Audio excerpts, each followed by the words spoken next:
So good evening, friends. This is another weekend, another Sunday, and it's a special Sunday. We are into our one wonderful session today of Team Bytes, of Xtra Bytes, of Exploring Light. And why special? Because the speaker has just asked me he says that just mujhe gaaliyan do. So we all should be ready. But jokes aside, Xtra Bytes, whatever you have been seeing till now, yes, it's been a teamwork of all the Team Bytes speakers that you have seen till now. But more so, it has been actually driven by none other than our wonderful friend, SOM ROY. And he has been the person behind whatever beautiful explanations and descriptions that you've been seeing and reading so far of all the Xtra Byte sessions that you have been a part of. And so he is passionate about photography. So thank you, Som, not for accepting this invite, but thank you for taking Xtra Bytes to the level where it is right now. And so welcome to this session. And before you even say thank you to me or anybody else, let me at least give a brief introduction about you. And YouTube is already roaring. So we have people lined up there, ready to listen to you. So Som, born and brought up in Northeast India, so is largely isolated from the rest of the country, which is that region that he's born and brought up. So he's grown amongst pristine hills and unique cultural diversity. When he landed up in Bangalore more than a decade ago, he understood its importance and missed the air of adventure. So while fitting himself to the city life, he started relishing the getaways, and only 3 years back in 2017, he started getting into serious photography. Now, I would like to take a pause here and say 2017, man, I think I should be hiding my face and run into one corner, trying to figure out how can I fudge my date of joining the photography field. So anyway, so he started getting into serious photography that he claims has provided him the much needed balance in life. Exposure triangle also provides you a lot of balance. So he's the Epson Pano Award winner and an artist at heart. So here is Som ROY for you, friends. So over to you, Som. Thank you. Just take us through your journey into photography, talk about it, and inspire every one of us. 3 years, man. Phenomenal. I'm like the Shahid Afridi of photography. Forever 17. So thank you. And this year would have been such a disaster. Had it not been for Exploring Light. And I am so proud to be part of this family.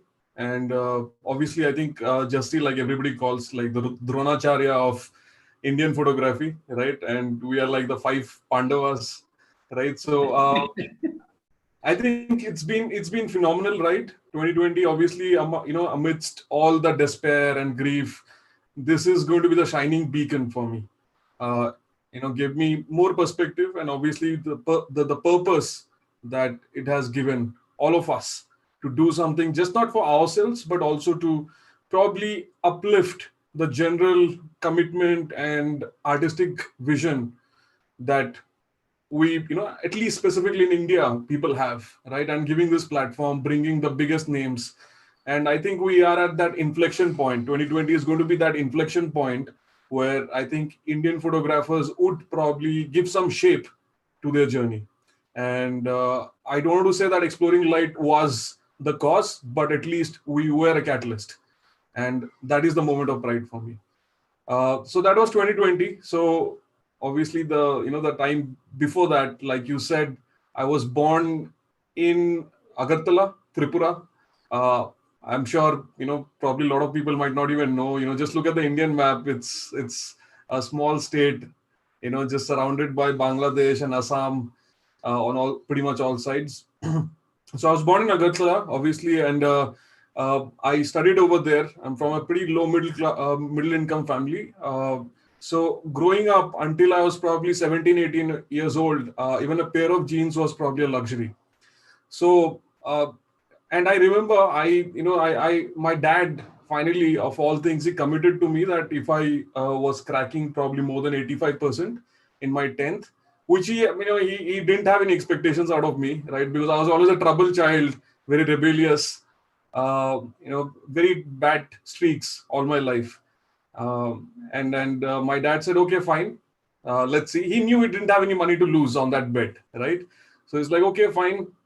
Dikha de. So I did score more than 85% in 10th, and I finally got my computer, which was part of the bet. And it was a compact Presario. So it is like the Windows equivalent of Apple Macs back then, like 2001, right? So the first application that, it came with pre-packaged Windows applications, right? And mind you, I had not stepped out of Agartala for those 16 years. I had not even outside of Agartala. Like rest of Tripura was basically was kind of basically marked with red lines because of the terrorism that was going on during that time. So it was impossible for us to even step out.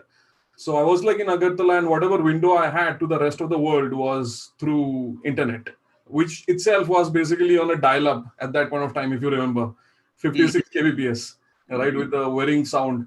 So my compact came, and the first application that was actually installed on the compact, obviously you guys are old enough to recognize it. It's called WebShots.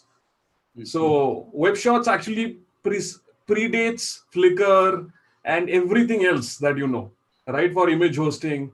I think it was bought over by CNET and then sold over. It was one of the most expensive online companies back in 2003-4, and it had amazing wallpapers.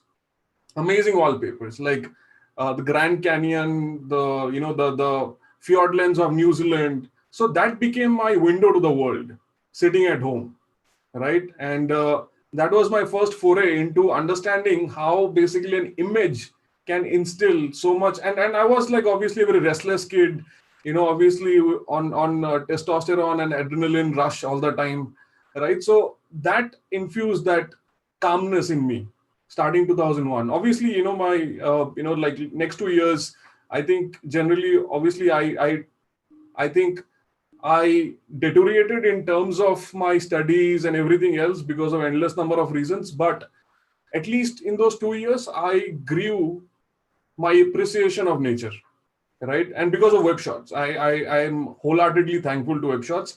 And we used to get a magazine called Digit back then. Yeah, it was there. Yeah. Yes, and they used to ship free CDs with Yeah. wallpapers. And in the absence of internet and then dial-up connection, that was the only way I could get my hands on nice wallpapers, and probably some free Winamp skins and some music and all that stuff. And I kept on basically building up my wallpaper on the net. And for the next 2 years until 2003, basically that was my only way to see the rest of the world. So I remember 2003, I went to the first state outside Tripura that I went to was actually Meghalaya. Through Guwahati, I had to write my entrance exams, and I actually tricked my dad to believe that the entrance seat, the exam seat, was outside Agartala. So I opted for Shillong because I wanted to check out Shillong. So my dad took me there. I wrote the exam, and first time being in Shillong, and Himadri probably knows this. So Shillong is the Eastern High Command for basically the Air Force, right? So, and on the outskirts, basically you have these beautiful hills, and amongst that you have the helipads, the runways, and all that stuff. I couldn't believe my eyes. How can a place be so beautiful, right? And from then on, I was like, I have to check out the rest of the places where I haven't been to, because I don't want to live with regrets in my life.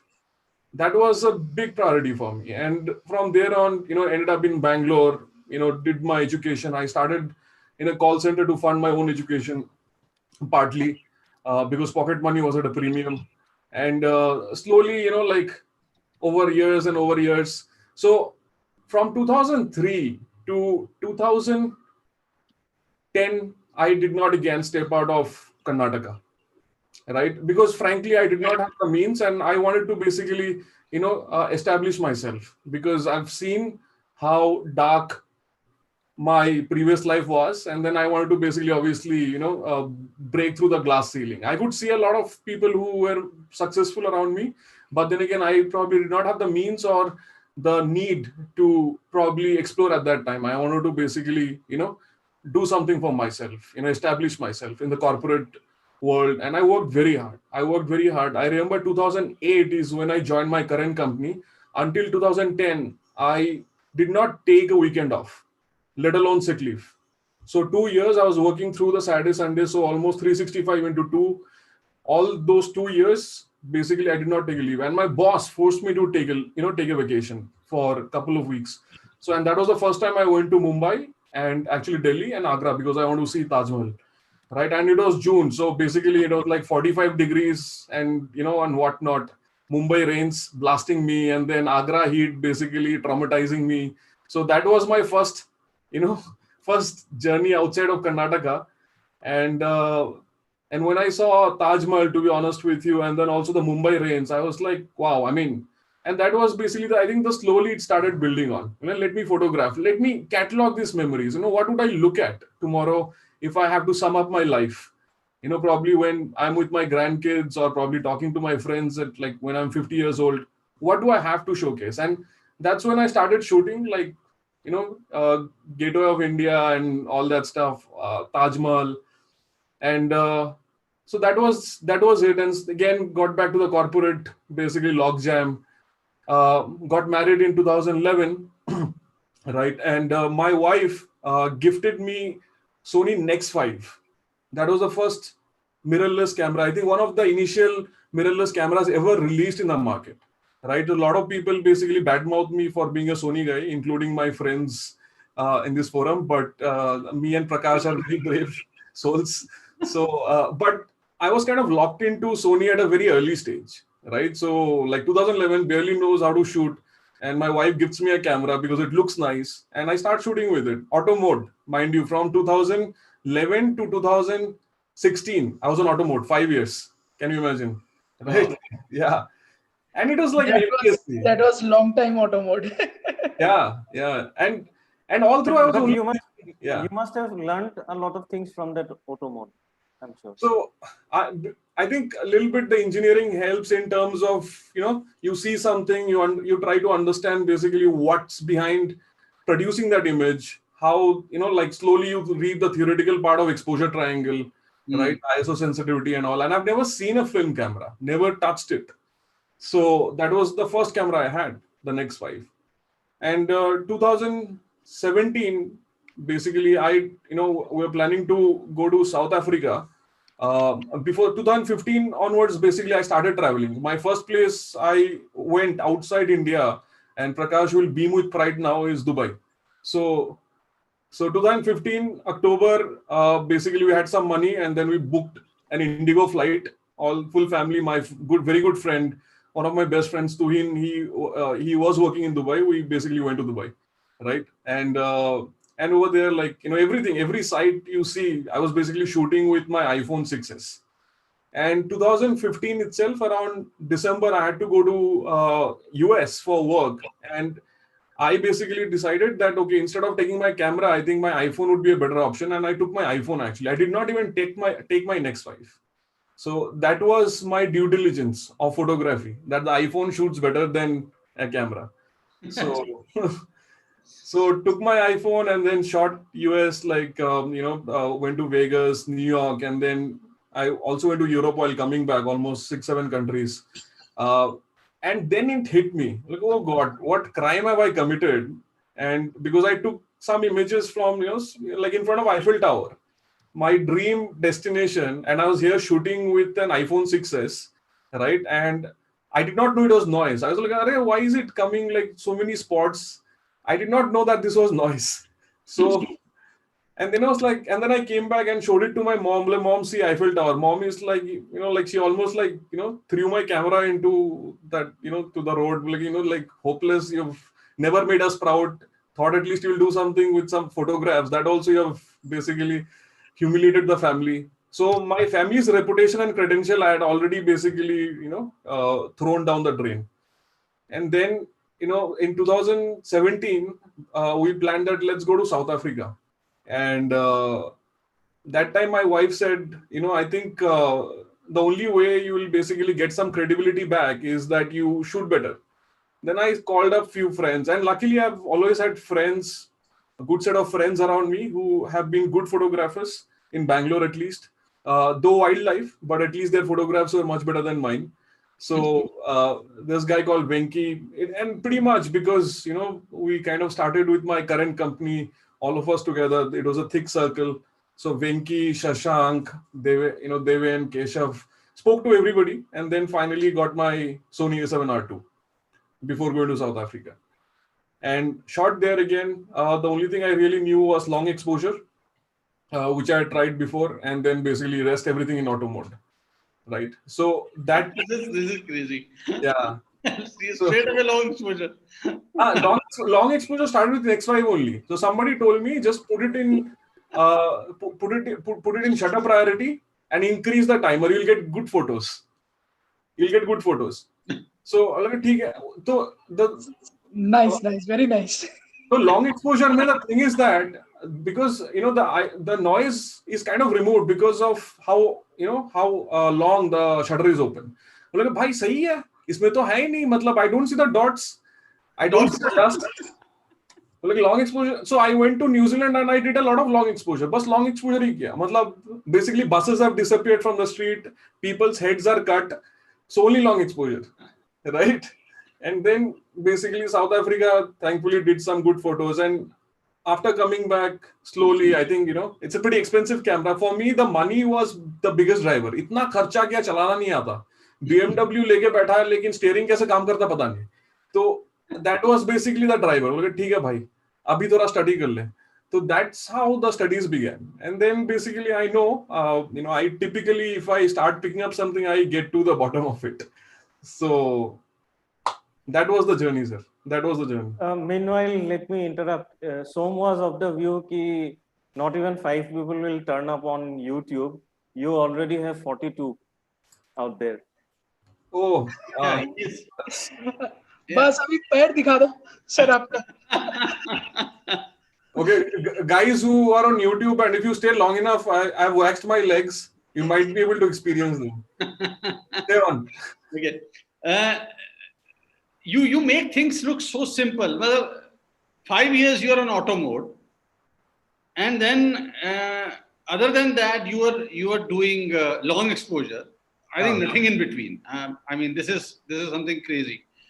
And then all of a sudden in 2017, when you start taking this seriously, and 2020, you are a driving force in photography, in landscape photography in particular. And that is amazing. That's certainly so. How did you actually? When did you realize? What made you realize now you have to be serious about it? And so you have mentioned in between that you have to leave something for the generations that they're coming. So you felt that kuch to kare, document karna hai, something. But having said that, keeping that aside, personally, when was this calling come into you that now I have to get serious and now I have to start learning?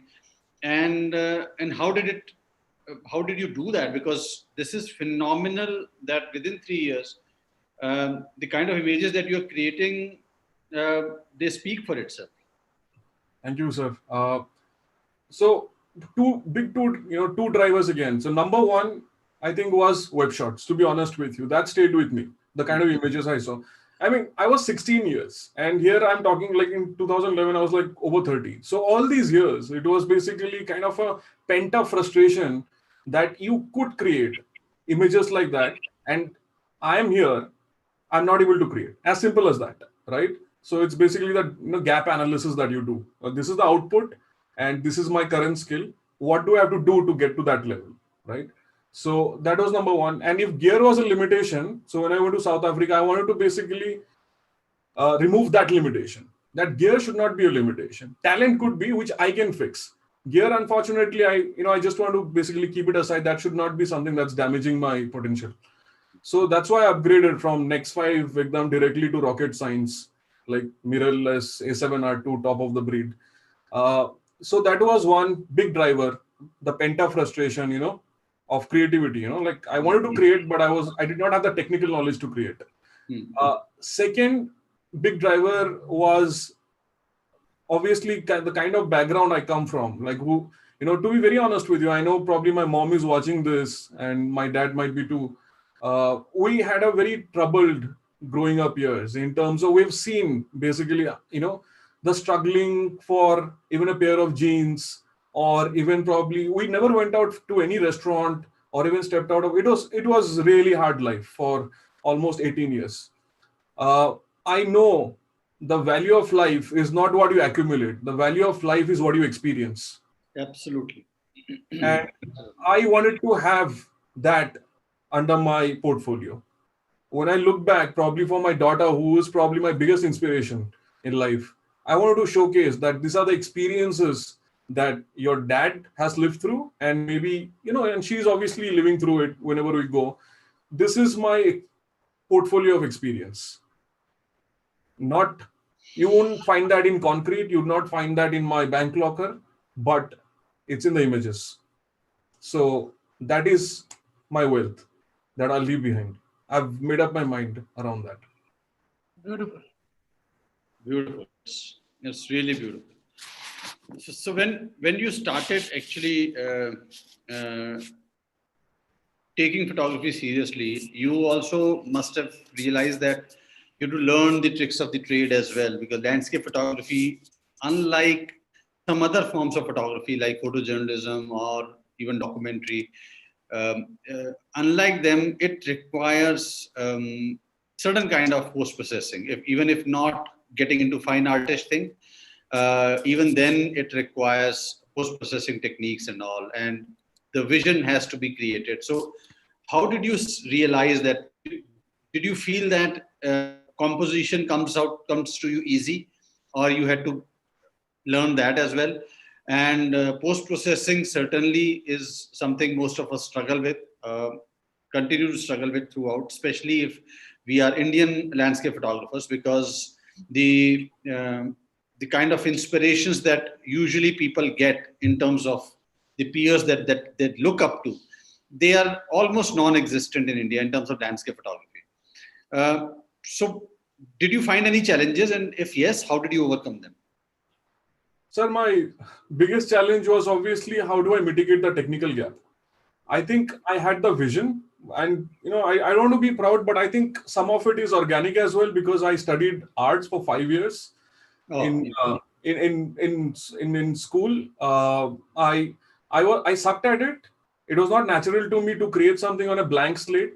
I did not have it, but I was good with colors. I was excellent with colors. That is one of my natural strengths. I don't know, it just passed on. Composition also, I knew what was looking right, but small things like keeping the horizon straight, foreground elements, background elements, that I think obviously probably I needed the technical knowledge, but I knew when an image looks good and when an image probably does not look good. That differentiation I could do very naturally. But post-processing is probably 30-40% of the last leg. You have great compositions, you have great light, but then again, how do you make it cinematic, right? And number one, I would definitely credit movies, because I've been always a movie buff, and again, locked into your computer for all these years, and then probably working so hard, not going out of even Karnataka. One thing I've been bred on is obviously, apart from hard rock and EDM, which is like pretty much Northeast delicacies, the movies were probably something else. Specifically, I think Lord of the Rings, which was released around the same time as I kind of got my computer. Then Harry Potter to an extent. And then, a lot of science fictions, because obviously I love astrophysics and physics. So science fictions like of late, Interstellar, Gravity, then Arrival. What I noticed is that landscape pictures that we produce, and mind you, I did not have any theoretical bearing or prejudice in mind that I will document a shot versus I'll post process, right? And this is when I saw the movies, and I saw a lot of places I knew, right? They have added some dark hues to the sky in movies, right? And like people like even back in the day, Francis Ford Coppola, then Ridley Scott, right? You saw what they did with Prometheus, right? Shot in Iceland, but how many people would recognize, right? So all those things put together told me one thing, that when you're creating art, and if we actually celebrate, pay millions and billions to watch movies, and we know that these are the familiar places, but the colors have been modified to basically portray how the audience should feel. Why can't we do that with landscape pictures? What is the debate about that? Do people pay 500 rupees of the ticket and 1,000 rupees for the popcorn to go watch a documentary, or to enjoy a Chris Nolan masterpiece? Right? If they could do that, why are you even debating that a landscape photographer is probably portraying a mood, an atmosphere through his or her image, right? So it's the same. It's the cinematic creation, and that basically stayed with me, and and then that I slowly started watching on YouTube. Quite honestly, I did not buy tutorials. Because I obviously did not want to spend money on that. Quite honestly, number one. And I did not have any friends around me. All are wildlife, like Shashank, Keshav, all these people. Venki is obviously landscape, but then the rest of my friends are all wildlife. And I could not possibly ask, how to basically make that tiger appear more ferocious. That would not work on my landscape. So I never asked. So YouTube, PS Desire, and then a lot of basically Photoshop related tutorials are there. But I knew very targetedly if I have to do probably luminosity mask, which I came to know later. If I have to darken the skies, how do you create the separation layers? So that I searched for in YouTube, I got my answer. And I applied that in my workflow. Next, I wanted to make basically probably the sky appear a little bit glowy, and then obviously with an atmospheric diffraction, Orton effect. So I searched for that. Well, acha, this is Orton effect. Applied that. So layer by layer, I kind of basically 2017 for 4 or 5 months, I learned quite a lot. I'm still learning. And then obviously you look at the work of Juan Pablo de Miguel and Ted Gore and Ryan, Erin Babnick. Obviously they leave you with inspiration. Like I dissect the image. Well, acha, this is the color harmony of the image, which I know now. So slowly, bits and pieces, I try to slice it, and I say, acha, this is what I'm missing, and that gives me the inspiration to learn more, because I know I still suck at it. Very inspiring, Som. Very inspiring. No, you don't suck at it at all. Yeah, you are at a different level. So let's not even get into that. Let's ask here is images, and I think they will speak for itself. We'll decide whether he sucks with the photography or post processing or not. So we will have a voting on YouTube. So don't worry. Som, please take us through your images as well. I see Atanu. Atanu is there now. Yes. He brightens my evenings these days. So, okay, let me show you. I hope, Atanu, I hope you are not going to meet Erin Babnick. I was about to say that, Jasiji. This is my favorite shirt. How do they know Atanu? I don't know. Like, how did that secret spill out? Controversial thing. Yeah. Anyway. All right, let me begin.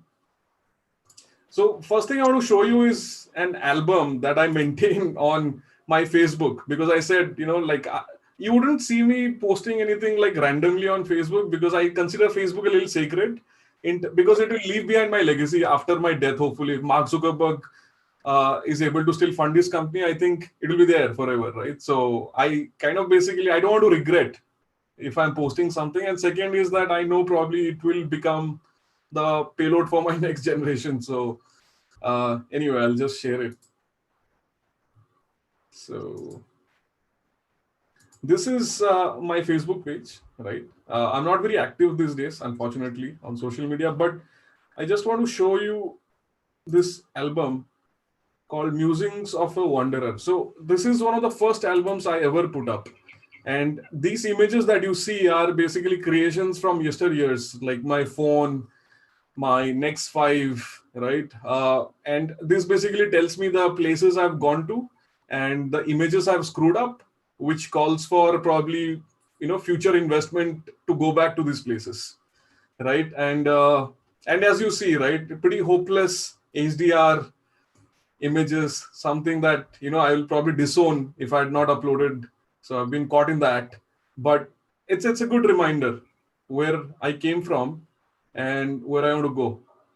So a lot of places, as you see, this is, for example, it's Maya Bay, right? And I think it is back from 2011, right? And this was shot. See the number of people over there. And through this presentation, I'll show you some of these places that I've been able to visit again. And I've been able to probably create something which is better than this, right? So this is probably from my first trip to Europe. Barcelona, France. I mean, I was embarrassed when Sandeep actually showed all the Parisian beauties. Unfortunately, all I have quite a few pictures, but then again, it's not something that I'll be proud of, right? And I think around this time, right, if you see, this is South Africa, right? This is South Africa and this is Europe and Dolomites.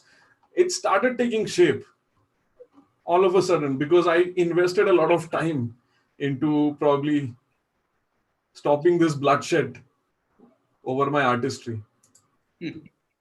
So anyway, that's basically tells you how, how awful I was. And so As I was worst. क्या आप बात करते हो? So this is basically my token of love to Prakash, his city from Burj Al Khalifa. And this is the view. See, imagine I even don't have this. No, this is shot on iPhone. This is 2015. I had an iPhone. Even that also I don't have. You're saving the best, right? So I'm showing this just to basically, I told all my friends that I'll try to salvage something out of the iPhone shots, and this is in Milan, one of my favorite cities, and this is Salt Lake City in US, right? Again, love the city, and this is from my Sydney trip, long time back before, and this is all through iPhone 6s. Right, I've just saved this because it's a reminder that I need to go back to these places to fix, to get my fix. More importantly, I've not gotten my fix yet. Okay, so we'll start with basically my images. Now this is Hampi, and friends know. I mean, all of you know. My family knows. I love Hampi because of it's steeped in history and also the beauty, the amount of compositional output that you can generate in Hampi is not even funny because of the landscape and because of the architecture. Again, this is not a great shot. This is from actually 2016, and if you are able to view the image on top, you'll see basically the Hampi and obviously the name of the location, which is Tungabhadra. This is the Tungabhadra River, and this is from 2016. So again, from my next 5, not from my full frame. So pardon the visual damage I'm causing you, but then again it gives you a sense of the grandeur of this place. And on the left is the Virupaksha temple. So it's actually, Hampi, as you know, it's a 13th century city, and during the 14th century it was bigger than Beijing. It was it was one of the largest cities in the world. Richest city in the world without any stretch of imagination, right? And they lost it all in the 17th century when basically they fought, the Vijayanagara Empire was defeated. So this for me is the shining jewel, the crowning jewel of Karnataka's amazing landscapes. Again, this is not a shot that I'm proud of, but I still chose to show this because this is one of the most exciting places I've been to. And if people remember 2018 or 2019, I think Himadri might know, Lonely Planet rated Western Ghats as one of the best destinations in the world. And this is from Western Ghats, deep inside Western Ghats. Right. And yeah, it might look like that this is probably a man-made structure, what you're looking at, but this is all erosion, rocks, and only on the left where you see basically the rocks that have been kept, these are basically for climbing up, but then again this is pretty much all natural, right? And these places are dime a dozen in Western Ghats, and I'm embarrassed to say that I've not been able to do justice yet, but I see comfort in the fact that this is my home, and I can probably I have the rest 10 years to again get some good images, right? So I'm not done with Hampi, which is again one of the the New York Times best destinations in the world. I'm not done with Western Ghats. I need to go there, the whole belt. It's amazing. This is another place called Mekedat, right? Again, not too far from Bangalore, almost 3 hours. And everybody has heard about Kaveri and Akravati, two rivers. This is basically where they meet, right? An absolutely phenomenal place for birding as well as compositions. This is shot in 2017. Again, one of the earliest, me and Shashank, my good friend, he works in the same company. We decided that we'll go, and then we got the gates open, went there, and a lot of fun times. The buses over here pretty much, basically have like a huge hole, and you have to basically dangle on the chains to kind of save yourself as they transport you from one location to another location. But this is an amazing destination for birding, for landscape. And again, I'm not yet done with this place, and something that I want to get back to. Okay, so this is South Africa. My first basically kind of armed with full frame. This is the first place I chose to go, right? And I'm showing you the images from we're traversing the globe east to west, right? So we started with some of the Bangalore Karnataka images, and now basically the next hub is South Africa, and we'll basically cover the globe as I go through my portfolio. That's how I've ordered it. This is South Africa. This is Cape Town. I've been to multiple cities in the world, and I'm yet to experience something as beautiful as Cape Town. It's the food is amazing, the culture is amazing, and obviously the crime rate in Johannesburg is crazy, but then again, Cape Town is fine. And it's rated in multiple, through multiple rating agencies, it's rated one of the best cities in the world, right? Just absolutely gorgeous. And I still regret the fact again that I might not have been able to do justice, but it's one destination that I would like to go to. And this is from 2017. This is the Victoria and Alfred waterfront, right? And it was British, obviously, they were ruled by the British just like us, right? So a lot of similarities, and you will see people, a lot of Indians, right? And these are not like first generation Indians, maybe even fourth, fifth generation. Obviously, as you know, Mahatma Gandhi actually studied in South Africa as well, right? So we have had a lot of Indians over there over the years. This is one of my favorite beaches from Cape Town called Bloberg. Again, absolutely beautiful. This is one of my favorite shots. It was a storm. One of my favorites from you.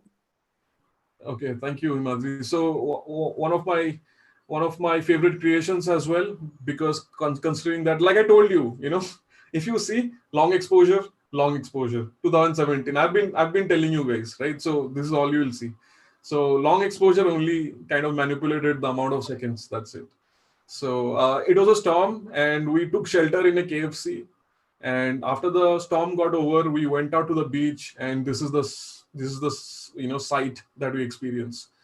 And throughout my life, I think it's been exactly that. I'll talk about few stories, and that's been my life's biggest takeaway, that if you are gritty enough, if you wait enough, and you keep on putting the hard work, results will come. But I think velocity is more important than speed, I guess. So you need to make sure that your direction is right. So have you printed this one? No, sir. Nobody was keen to print this. Nobody was keen to print this. You should print. This needs to be wall art. This is too good. I am glad that I have friends in you, Prakash. I have friends like you. I will put This it will on look very my good. notes. Yeah. This will Send look, me I the- agree. Send it to me. Okay, sir. Okay. There is a question from mail to Rajesh asking that, Som, was it business or pleasure that took you around the world? Pleasure. I'm a pleasure and a leisure traveler. So I think hopefully Rajesh. So thanks, Rajesh. Rajesh and I have spoken offline quite a lot as well. So I think like I told, the second driver in my life has been to create that catalog of experiences, and thankfully, now I think I've reached a point where I can splurge. And after so many years of being locked down to, or basically chained to my desk, I try to make sure that my family, me, we are able to experience these places live ourselves. So mostly my own money, if that's what you asked. So yeah. There are a couple of questions. One is by Jasmine Wirk. Here's one question. What's your favorite place for photography? Country, city, or town, whatever. Okay. Jasmine and I work together. So thanks, Jasmine, for joining in. So I think she knows. So Jasmine actually speaks fluent Mandarin and Japanese. And I think she knows it very well that Japan is my favorite location. And we have some I have some photographs of Japan which I can showcase to prove my point later. Okay. Prove your point. Yeah, but We believe Japan, you. yeah, But we would like to see the images, yes. yes, sir. Somebody rightly pointed out this is a perfect Jurassic Park scene. Seriously, I was thinking it looks very similar. Somebody reminded on YouTube. Not my favorite movie, but I don't remember something like that from Jurassic Park. But It's not the it's the atmosphere and the look basically. Okay. Oh, just when the asteroid hit. So okay, just moving on. Okay, so we're traveling westwards, right, from east to west. So just right after South Africa, I checked, by the way. So this is not all unscientific progression. So next in terms of the longitude is Budapest, and obviously the kind of the kind of artistry, or basically the catalog that Sandeep showed for Europe. I mean, it will be difficult for us to match, but then again, and I obviously wanted to choose compositions which are a little different. And another thing I try to do is I try to create compositions which are unique, even though the place might be overshot. And I consider that as a challenge because obviously I have the money shots of the icons, right? But I try my best to push my boundaries to see if I can create something which is slightly different. And I thought this is slightly different. Everybody shoots the parliament, the Budapest parliament across the chain bridge, and people shoot that from here actually. So this is the place they shoot from. When like Sandeep shot the parliament across the chain bridge, he would have been here in the funicular reached here, I guess. So this is Buda Castle, right? One of my favorite cities in Europe, Budapest. The thing with all Western destinations is that somewhere you might feel a little intimidated, because obviously, like it's basically a playground of the rich. And I think, it's an air of adventure. And here's basically a, like Middle East man, strutting around with a camera. So Budapest felt a little bit like where people were relaxed and, like street food, a lot of, a lot of experiences which basically tie into India, right? I felt so. A lot of good street food, people who are very nice and warm, they have time to chat with you. And, it felt safe to, walk across Danube through the night.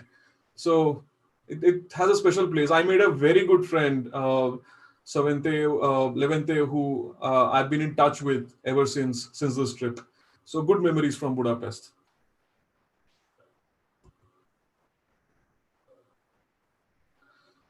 Hallstatt, again, money shot, iconic shot, whatever you want to call it, nothing fancy about it. But there's a story which is slightly fancy. about Hallstatt, which I think I should tell. Not such a proud story, but again, because this recording will hopefully stay for a while, so I wanted to go live with this statement. So I had booked pretty good hotel, and another thing I try to do when I'm traveling alone is that I try to make sure that my night stay is not compromised on. So basically, I don't mind spending money on the hotel, and I had booked a pretty good hotel, right, in Hallstatt, which would offer me easy access to this location because I don't. Obviously, it's an efficiency gain if you don't have to spend too much effort getting to these kind of spots. I go to Hallstatt and I try to check in, and the lady keeps me waiting for 2 hours, and then she says that, sir, we had told you that there's no room available. And mind you, this is in May, which is like the peak season, and Hallstatt per capita attracts the highest number of tourists in the world, more than Venice and more than Paris. Number one. So tiny hamlet attracting millions, almost 16 million, if I'm not wrong, in an annual turnover of tourists. Like unthinkable. There's no place to even walk. And she tells me this, and I was like, oh shit, like if I don't get a place to stay for the next 2 nights, I'm basically on the streets. And looking at the people who are like, the crowd, the fest that's happening on the street, I knew that there's no hotel that's going to be free in Hallstatt. And I was like, lage mere, right? And she tells you, sir, we had sent you an email. I'm like, okay, I didn't get an email. And she's like, can you check your junk folder? And I checked my junk folder. She had sent me a mail 1 month back, like, sir, please look for hotel, like another room in another hotel we don't have. And so with my luggage, I basically went around for 5 kilometers trying to find a place to stay. And I finally found it. It was so unglorious that I think I'll repent my decision of not checking the spam folder forever in my life. So now every morning I check both my folders, by the way. That's what that experience did. So spam inbox, every folder I check. So who knows? I might have won a lottery also. Who knows? Like it might be there. Yeah. Lottery. My all lottery related mails somehow land up in spam only. Nobody pays you. I mean, that's a similar experience I also have, but I still check. Like किसी hotel वाली का mail मतलब ignore नहीं होना चाहिए. So that was the situation. But गाड़ी and petrol pump is best, na? Why searching for hotel? अरे यहाँ पे petrol pump भी नहीं है. Acha, okay. So it's a very busy town. I stayed for 2 nights, but amazing place. Okay, moving on. This is one of my weakest spots. And if you ask me what's that one subject I'll go to shoot across the world, that would be in waterfall. I will travel the world to shoot waterfalls. And that's probably my Northeast background at play. There's some, genetical, affinity to moving water. And I just, surrender myself whenever I see one. So this is one of the most gorgeous waterfall that I've laid my eyes on. It's in Austria, pretty close to Salzburg, called the Gollinger Waterfall. And I had a very good friend. Thankfully, thanks to my job, thanks to probably my network, I have friends pretty much all across the world. Manuel Whittle is my friend from Salzburg. And both of us spent a lot of time over here. And, it is one of the earliest shots of a waterfall that I have processed. Not that I'm completely proud of what I produced, but there are some things which are good in these images, like the foreground. If you look at the fine details of the water, I think, and then also a little bit of the glow over the haze the atmospheric haze that the water vapor creates because of force. Those things are good. And I absolutely love the place. It's one of the best waterfalls I've been to. Just the power, might, and the surrounding landscape. I haven't seen this before, so you must have brought it out recently, right? It's been there on Facebook, but then again, I think nobody was watching my photographs. I mean, not that they do now, but It was from that time. I have gone through your like this thing website. Okay. Maybe someday, Himadri, I would like to reprocess it if I can. But I mean, I did not mind showing it to share my experience with the rest of the world. That's the sole reason I'm showing it. I love this shot. Yeah, I've got a soft spot for this location. And like all of you guys, travel to Europe, I would strongly recommend. And I did not try to hide the location of this place because I think if you do a reverse image search of this place, you'll get the output pretty easily. So Right. yeah, but it's an amazing place. If you like waterfalls, Gollinger is like pretty much one of the best ones in Europe that you can get to. Also, in case of waterfalls, what happens is like there are only a few possibilities. With this, I can see like even there are multiple possibilities here. I have covered I think at least 6-7 perspectives from different altitudes, from different point of view, and I think you would be able to probably create probably 3 times more knowing it. So yeah, I mean, I think ऐसा कुछ नहीं है. नहीं sir, ऐसा But yes. है, ऐसा है. So anyway, moving on. This again image, not something that I'm like absolutely proud of, but again, not many people have heard about it. Not many people go there. So thankfully, I have friends in Prague also, and one of friends is like a pretty famous journalist over there. His name is Thomas Boselka. So Thomas and I were talking, and I was in Prague. I told him, like, dude, let's figure out something. And then we went to a place called Moravia. So uh, Moravia is smaller than Tuscany, but I'm sure if you do a Google search right now and look at the images, it's spellbinding, right? And people obviously talk about Palos in Washington, United States, but Moravia is a different ballgame altogether, right? The number of compositions, the number of formations, the spread of the place, and for specifically carving out something like this is a pretty poorly like I think the composition is okay, but then again I think the processing is poor, but I wanted to show it nonetheless.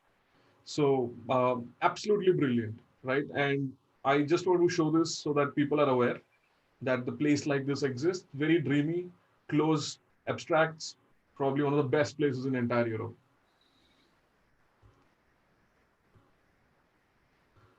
This is Prague. Again, pretty proud of the shot because one of the first times I did almost 3 blends, right? So one for the sky, one for the river, and then I think one for the lights. So it's a result of 3 images, and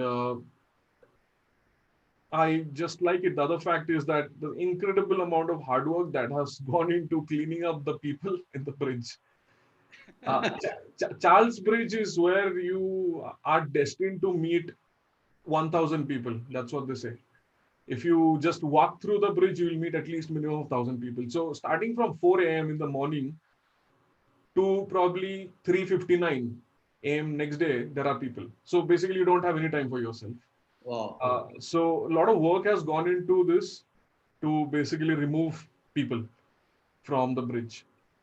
And obviously, I like the general mood because it's very difficult to get the street lights on and get that basically sky because the lights are typically in summer they are switched on only at probably around 8:30 p.m. 9 p.m. and the sky was shot at probably around 6 p.m. So it was a good kind of basically moment for me to capture it.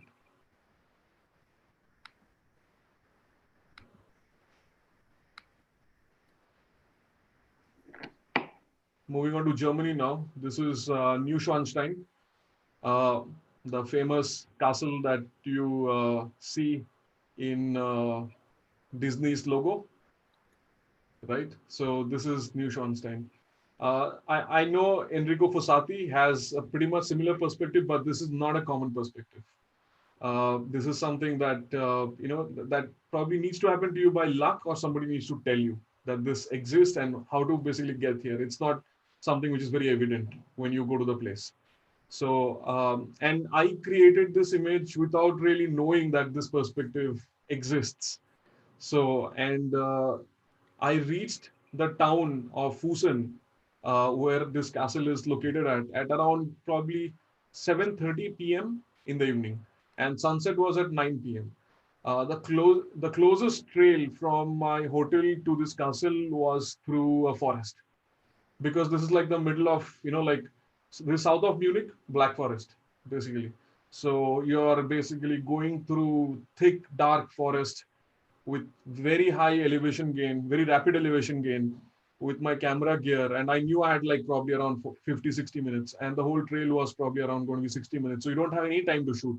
So I had to literally outpace my clock to get here.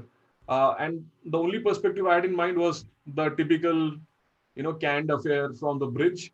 This is something that I found by luck.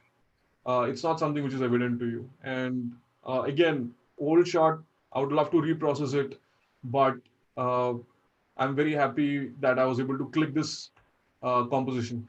And something I've realized over the years is that I think post-processing can help you with the light, the colors, but obviously composition is king. Because once you have left the place, apart from tampering here and there, you can't really do anything with the composition. So composition is something that I would absolutely recommend everybody watching not to compromise on while at the field. There's one shot you have to get the composition right. Post-processing will not help you.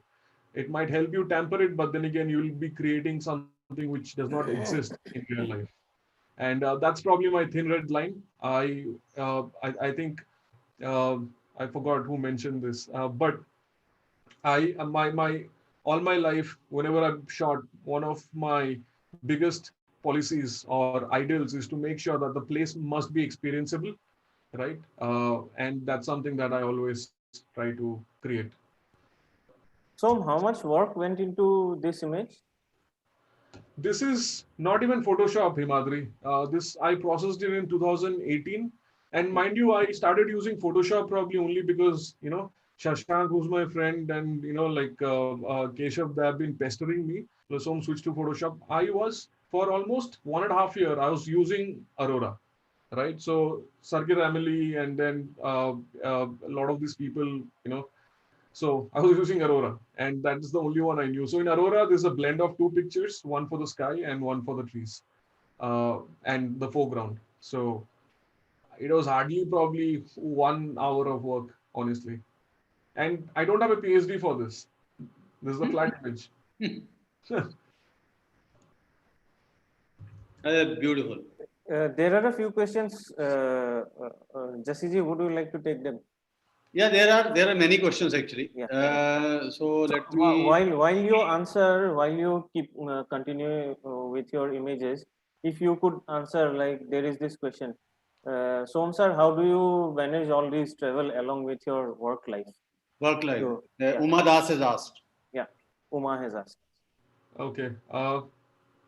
So I think experience gives you wisdom, or rather, failures basically gives you wisdom, right? So everything that you see in the image, every story that you hear from me is basically a result of failure. For almost 2 years, like I said, 2008 to early 2011, I refused to take any leave. And 2 years constantly working, trying to make my mark, trying to get a better life for myself. I completely, the person that I forgot was myself.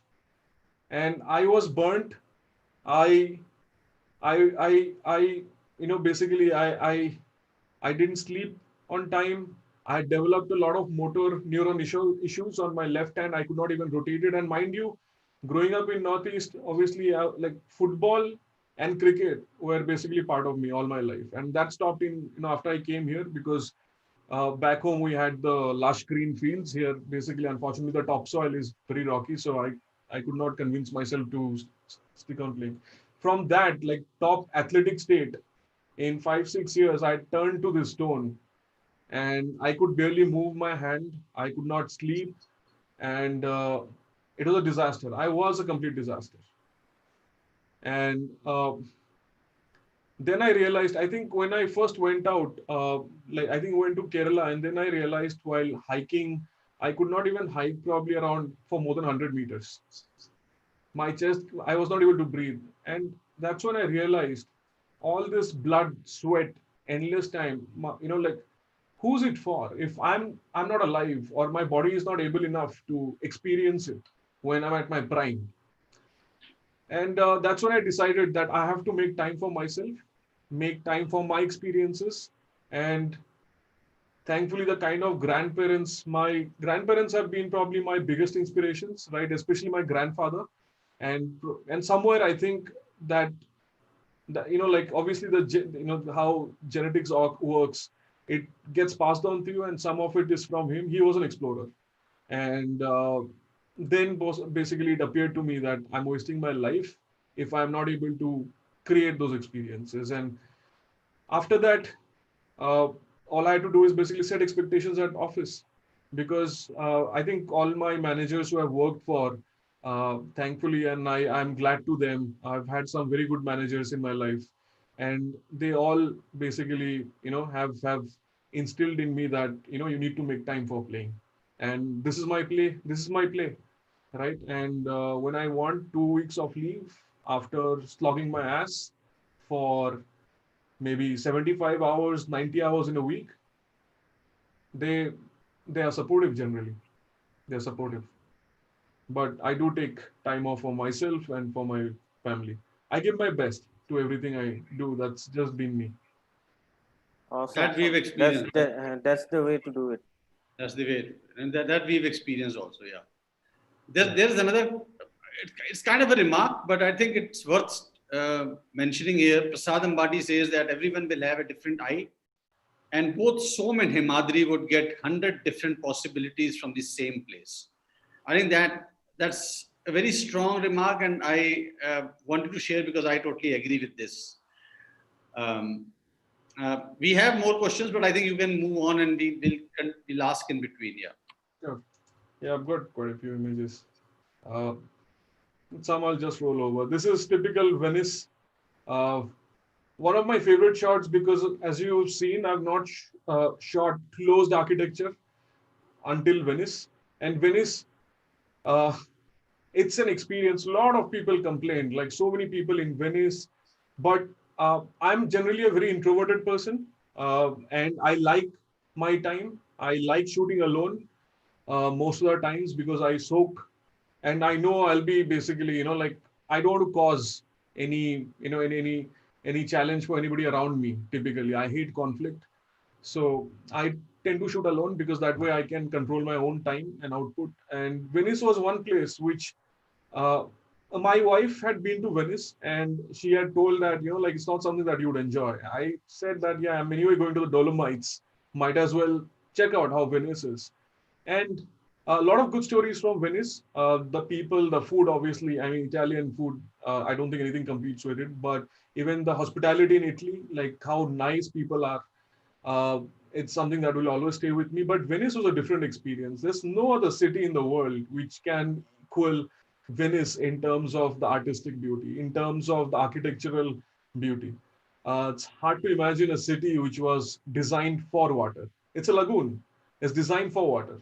And you look at Venice, and then what hits you is, back then, in that, like almost like the first century, people knew basically how to devise architecture which could stand the might of water. Hydraulic pressure is one of the biggest forces in the world, and this city has lived its shape and form ever since. It's amazing. It's an experience, and you will find quiet corners for yourself. So irrespective of the kind of crowd that Venice sees, this is something, you will have some quaint corners for yourself. And that's exactly what this image is about, a quaint corner for me in Venice. What was the lens that you used? It's a beautiful, simple yet beautiful image. But what was the lens that you used here? So uh, the only wide angle lens that I've ever used until probably a few months back, I think last year, is the Carl Zeiss Batis 18 mm. It's a prime, it's a wide angle prime. And, like one of the best lenses I've ever experienced in my life. The sharpness, the elements, is something that I've not been able to recreate with any of the wide angle. Obviously, it's, Batis has equivalent for all cameras, but then again, this is for the Sony one, and I'm sure the quality is something that will be uniform across all brands. It's a Carl Zeiss Batis 18mm prime. But we don't see any distortion here of any kind. So is it because of the lens partially, or It's a prime, so barrel distortion is zero. is zero? Is zero. So, and the Sunstar is a little bit of a compromise generally with the Batis, even at probably f13 to higher. But the sharpness is the biggest rating. The sharpness is the biggest rating. And obviously, you learn to do your pano so you can go wide with an 18mm also. So I've learned to live with it. It's the only wide angle I still use pretty much for all shots. Yeah. Tuscany. So this is Vitaleta Church, and again, great memories from Tuscany. This is actually a time blended composite, right? So the sky was shot much later, and then so I spent one day in Tuscany, and that's where I met Andrea Celli, who was on our show long time back. So and Federico, who's my first probably Italian friend. I hope Federico is on because I'm coming to his territory soon. So Andrea and I met. We had an absolutely fabulous time and day. It was just one day in Tuscany, and probably one of the most heart-wrenching, moments in my whole trip was leaving Tuscany. It's so beautiful. It's so beautiful. I wasn't there in spring, and the place itself is absolutely amazing, brimming with compositional possibilities, great food, great history, and it's right next to Florence. So again, this is an old shot. I would love to probably reprocess this, but 2018, this is the best I could do. Sorry, 2018. Yeah. There is another shot from Tuscany, right? Again, not a very common composition because you have got foreground and you've got midground and you've got some background. So I was about to say that. So, and this is the famous overshot Podre Belvedere, which, is very famous. One of the money shots. I think Andrea has a shot. And Andrea actually discovered this place. We were shooting together early in the morning. And Tuscany is one place where I would strongly recommend that you have somebody who knows the area because because you cannot just start walking from here and get into the other place, or because the roads itself are running, so it's not something easy to get around.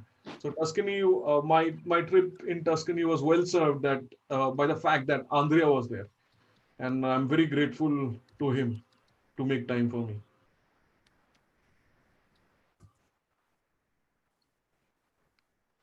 Okay,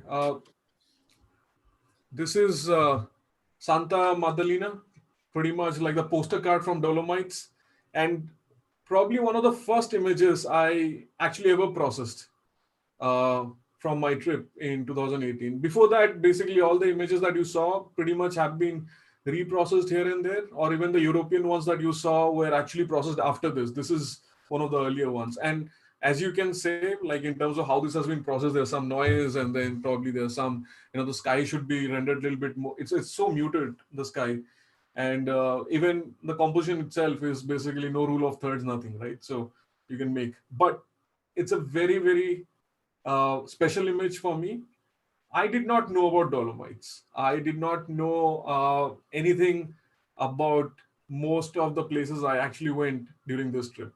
So back in 2015, I think I was scanning through the net. Somewhere I saw this photo, Santa Maddalena from Dolomites. And this is not actually even considered the Dolomites. This is the neighboring district called Val di Funes.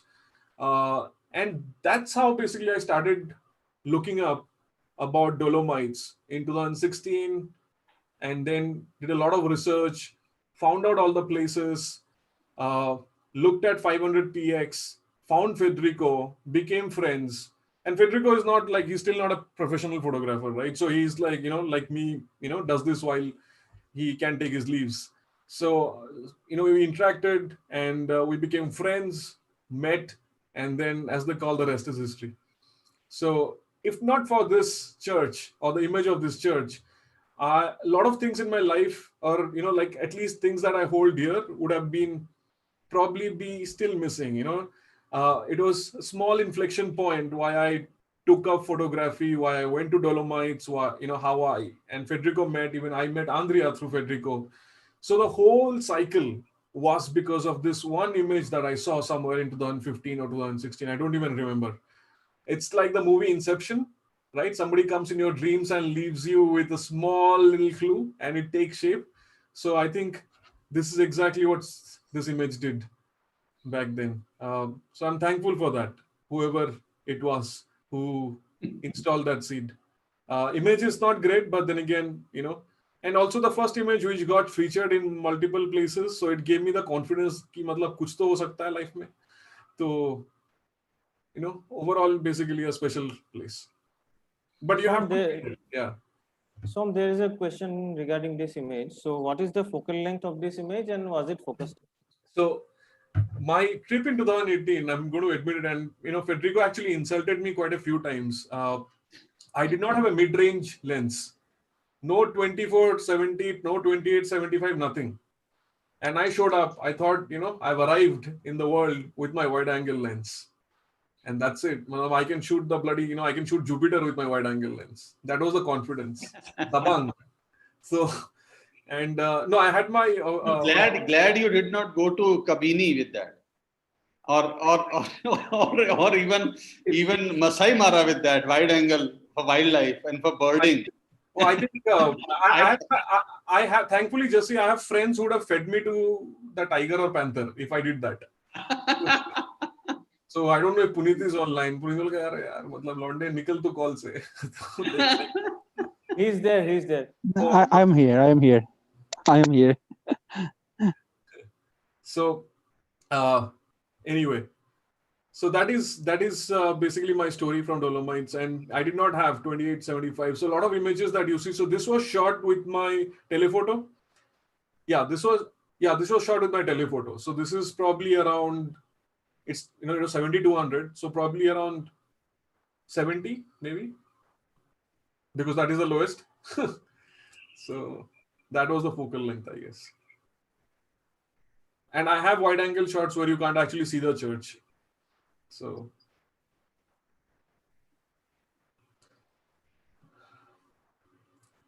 this is another famous lake from the Dolomites, Lago di Carezza.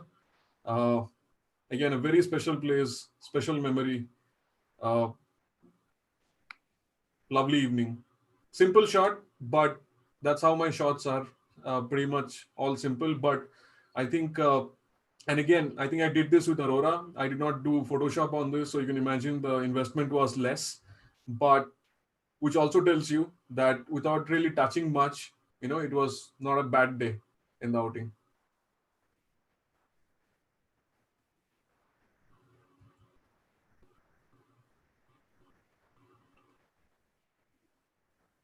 Again, the same trip, Lago di Brais, Dolomites, one of the crowning jewels of the Dolomites.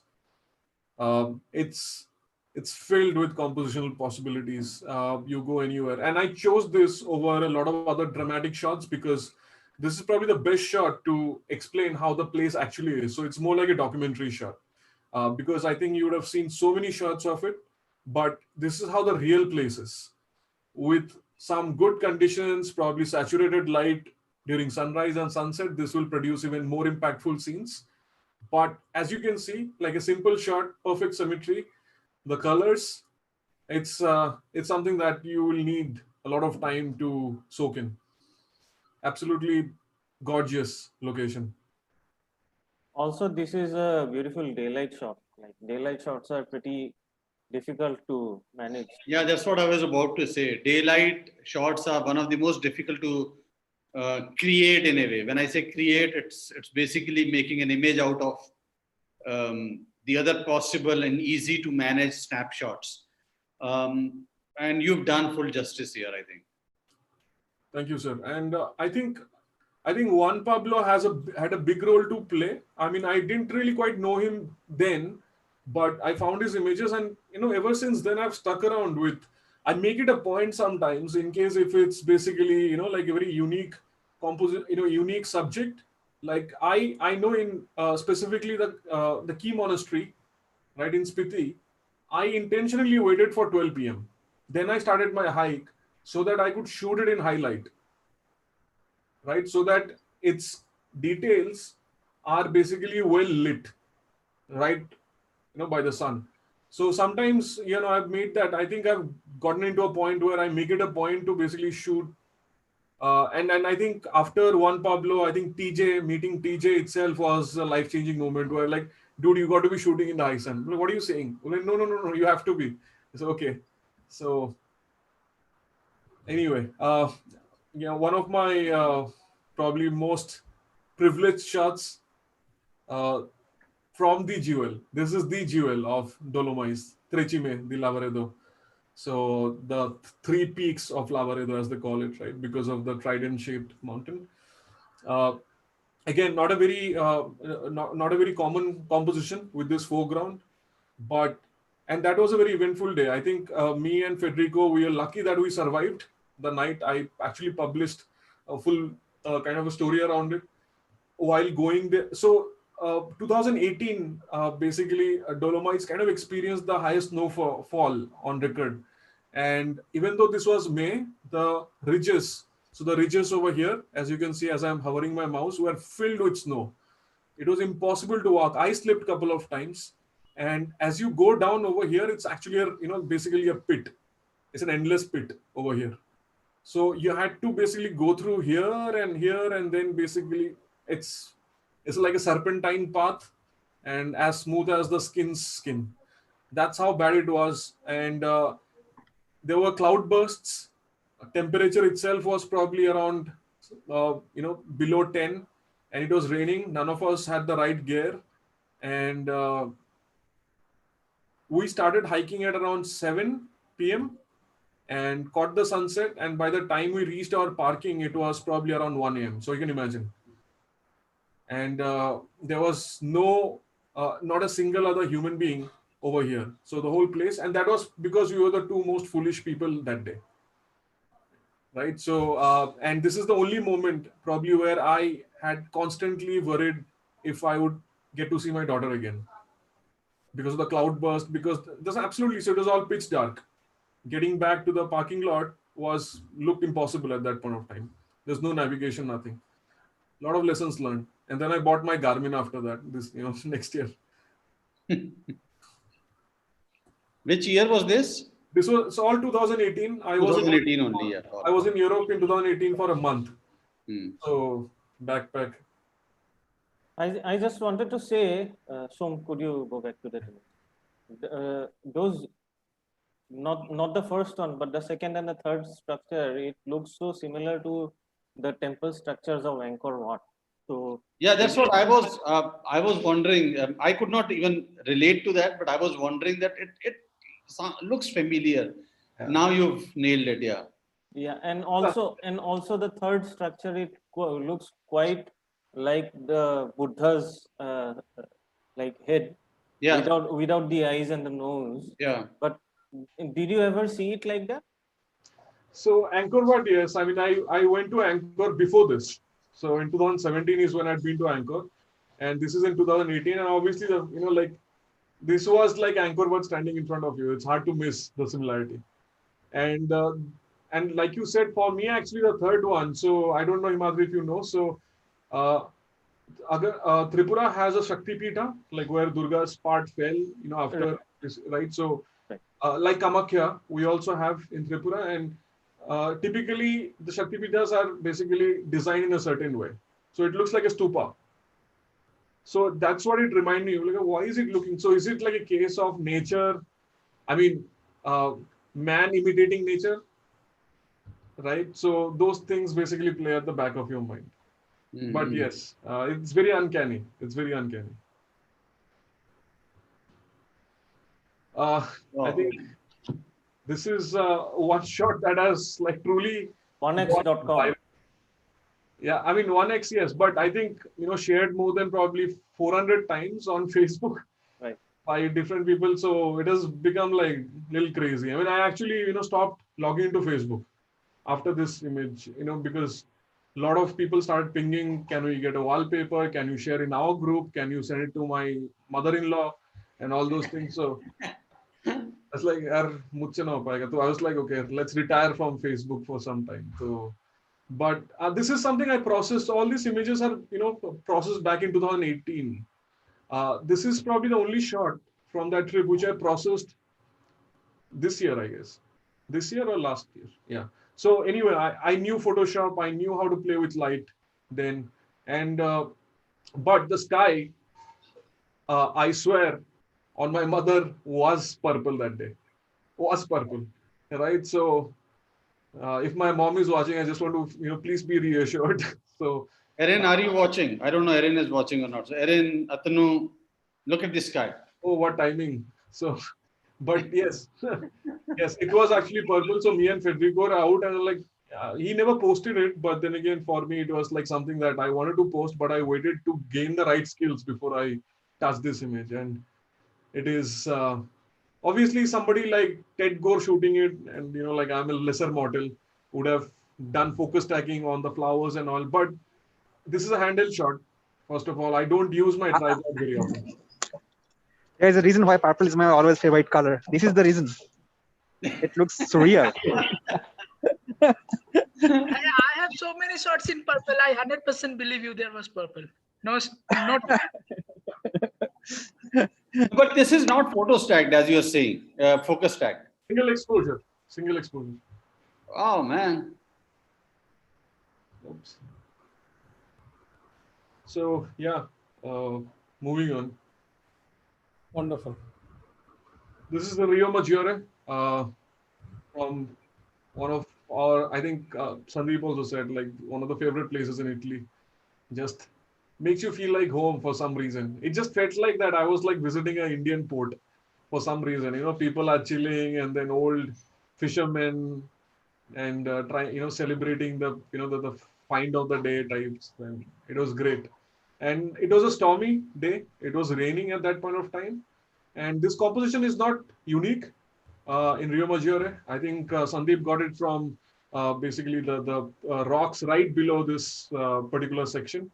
I chose to take it from here because I could get some side foreground and the composition held well because of the storms on that day. But again, Italy is one country where probably you can spend 3 months, 4 months and yet not get done. It's starting from Sicily, which is the south, to going through Amalfi Coast, Rome, and then, going up to the mountains. It's just endless. It's like, it feels like India cramped into probably 1/10 of the real estate.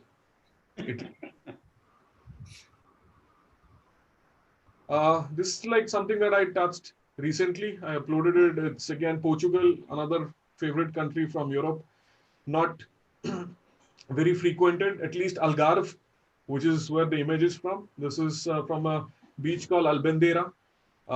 And again, because I don't drive, I tend to stay in hotels close by to these places. And after this shot, this place was 3 kilometers from my hotel. And while, again, going through deep shrubs and forests, and you could hear foxes and wolves and dinosaurs howling. And I survived. I fought all of them, like I always do, very brave soul. And just when I was about to enter the hotel, there was a pack of dogs. And basically, I had to resort to the Indian way of defending myself, which was run. Right? So, and then with obviously rocks in your hand. So, memorable shot. This is as close I've come to mortal danger. I know dogs can kill. So, Another personal favorite. So. Oh, okay. Sorry, I'm moving in. I realized I've got quite a few images. So again, Portugal. Just showing it to everybody because, telling you how beautiful Portugal is. And I've been pretty much through Europe in a lot of places. And then I think Portugal is one place that will stay close to my heart. for a long time. One of the best beaches in the world, best food, lovely people, relatively less expensive, great people, and great compositional values. This is Praia di Marina, again on the same coast, Algarve. Great sunset that day. Absolutely beautiful. I think Federico has a similar shot where he is closed out the foreground to make it appear like a heart, which is a very famous composition over here. But I was like, yeah, no, like, Dil De Chuke Sanam, to why show heart? So I was like, okay, fine. Just show the arc. That's it. Meanwhile, there is a comment on YouTube, and I would also agree. This is the second world tour we are having back to back. अरे यार America तो पहुंचने दो दोस्त. But this is amazing, man. This is kind of, anyway. Yeah, one thing is that my compositions are probably not something that you will see very often because I spend a lot of time to figure out to make sure that it's a little bit unique. And Fresh. yeah, even with Unique, this, it's fresh. It gives Yeah. you a lot of ideas. And then once you do it, then there will be a lot of people who would try to copy it. But I think it's okay. Yeah. That's I think that's inspiration for you. yeah. You are Right. The best form of flattery. you are inspiring people, and then Yes. if people want the same shot, I think they should. There's nothing wrong with that. Yep. I mean, just look at Portugal, look at the sea, look at the foreground, look at the rocks. It's, obviously Bali, again, very similar kind of, elements, compositional elements, and also probably the color symmetry. But then again, Portugal is special. I just somehow felt special. New York. So we're into another continent. Just one shot from New York. I have many shots from New York, but then again, it's something that I'm proud of. Again, it was picked up by multiple feature groups, and partly because if you see the cloud, it's like good versus evil, shot in Gotham, right? So that's how it looks. And personally, I had to spend a lot of time on this to get the details out because the noise level was high. It's a single exposure again, right? So I had to spend a lot of time to make the impact. But in terms of the division in the sky, was real. So you had sunset on the left. It was not sunset, but at least probably just getting into the sunset time. The sun was not setting over there, but the light had dispersed. And on the right was this approaching giant cloud, white, mass that was basically approaching. And right dead center is Empire State Building. So seemed like Gotham that day.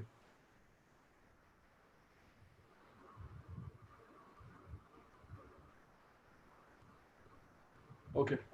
One of my favorite waterfalls in the world, Panther Creek, right? Which I think somebody was showing the other day. Yeah. Anyway, but I think it was Gary. Gary, yes. Yeah. Of course. Yeah, Gary, yes. I have to post the image from here. This is a beautiful place. Yeah. Yeah. It seems like an amphitheater. And you are, and it's obviously you are the, you are the subject of the amphitheater. You're not the audience. The audience is the waterfall. You're just overwhelmed around, like looking at this, and it's high. This is high. This is pretty high, more than probably 40 meters, I guess, 40, 50 meters. It's high, a lot of water. It's imposing. It's very imposing, Panther Creek. And I went in spring, and obviously the glacial flow was amazing, and it was a sight to behold. And the light itself, this was during like the late hours in the evening. So it just basically seeps in that light and it creates a beautiful glow around you. Again, this image processed using not Photoshop, old image 2018, but an absolute favorite.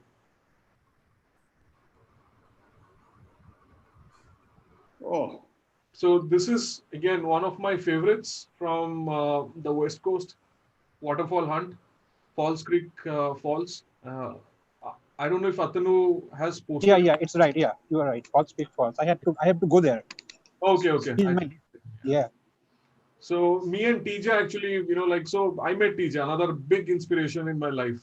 Meeting the guy and spending 2 days with him, and I think uh, my takeaway was not what I learned in terms of photography from him, which was actually he was not even shooting. So TJ does not shoot, and I was his client. So Federico is a friend, but obviously TJ was something like I availed his services. I chose to basically be tutored, and the guy actually does not shoot when he's with you, and so we probably spent most of our time talking about our lives and our perspectives. It was as philosophical, and I was not surprised when TJ spoke so much about philosophy and spiritual path in our show because I know the guy. He can speak and he offers a lot of good insight.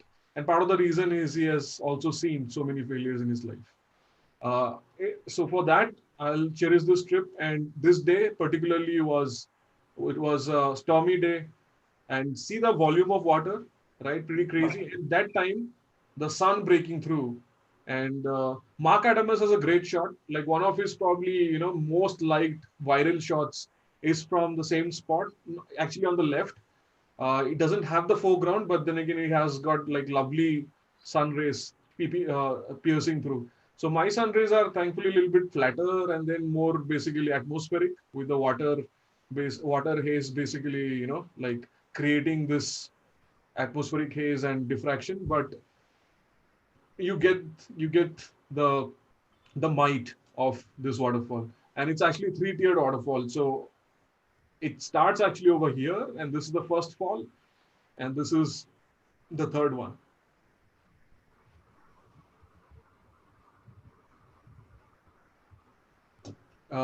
Butte Falls.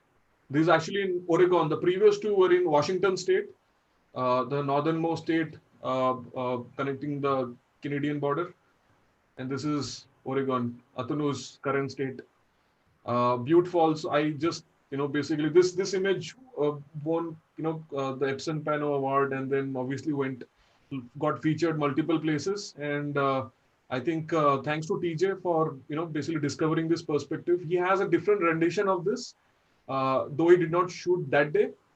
This is my rendition, and if you see the foreground is little, probably that's because it's a single exposure.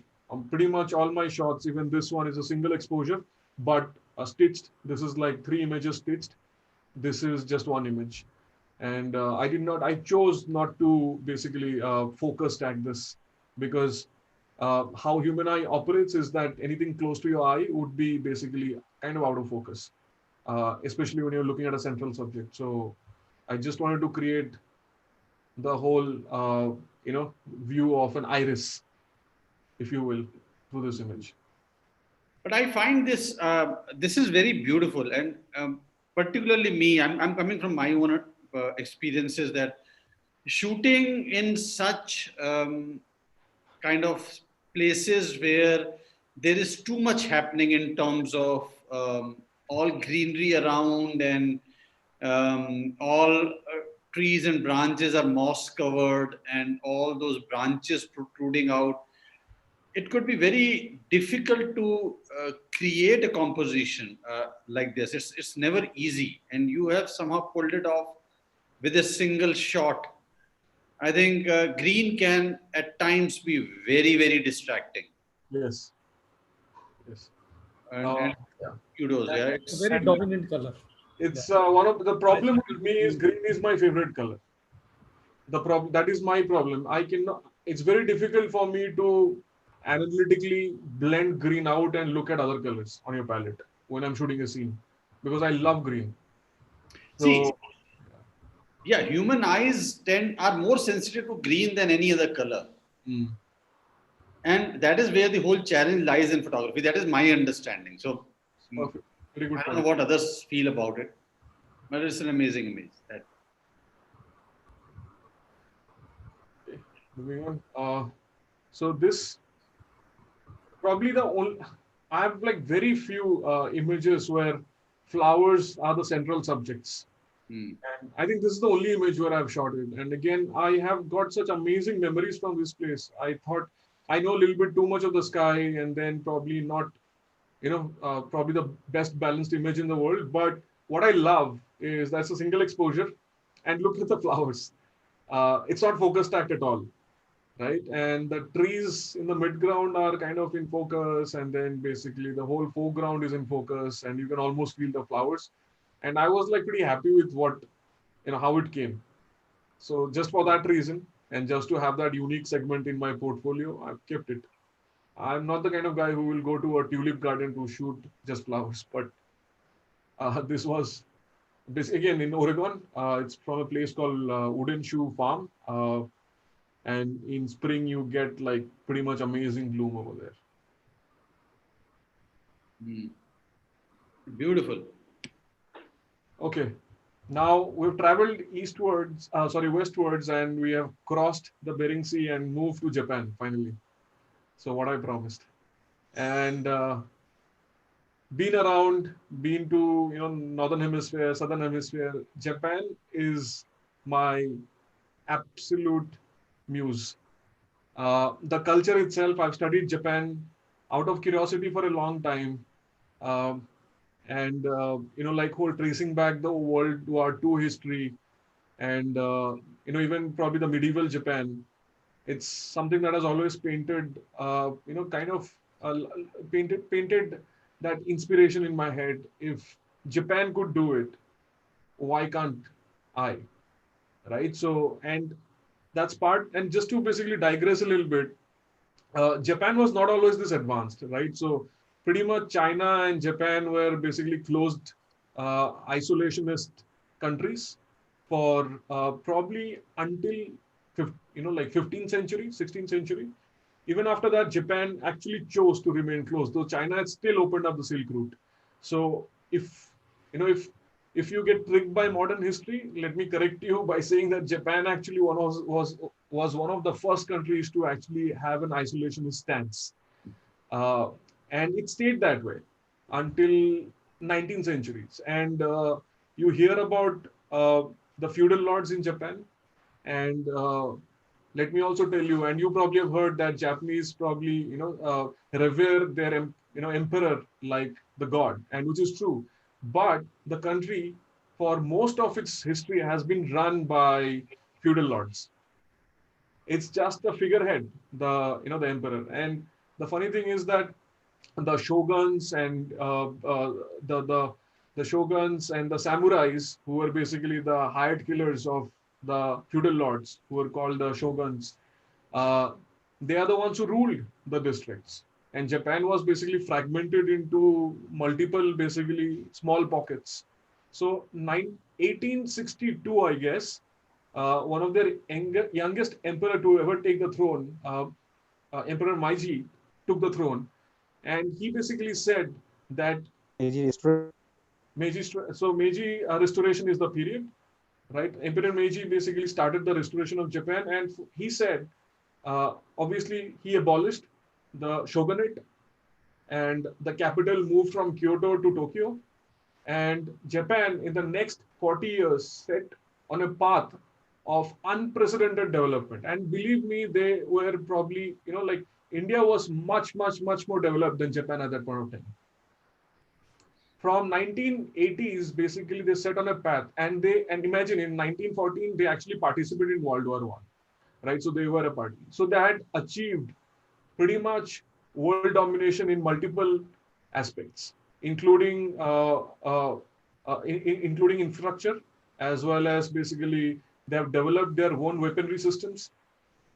It was massive, their growth. And the emperor basically said, you give me your blood and sweat, and I will make sure that Japan stands on its own feet. Obviously, it created a little bit of jingoism and all that. We know what happened right after that. But it just tells you that anything is possible when a country comes together, right? So, and also, like when you go to Tokyo and Japan in general, the kind of culture you experience, where the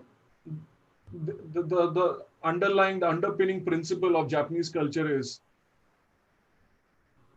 give respect and let the man earn to have it. So you first basically start respecting the other person, and basically you start from a place of trust. Any transaction, when you're talking and you're meeting with friends, you start with trust, and it's for the other party to lose. For most of the world, you actually start the transaction with distrust. Oh, acha, this guy, obviously chor hoga, right? So theirs is completely opposite. And I've never felt unsafe in entire Japan anywhere at any point of time, right?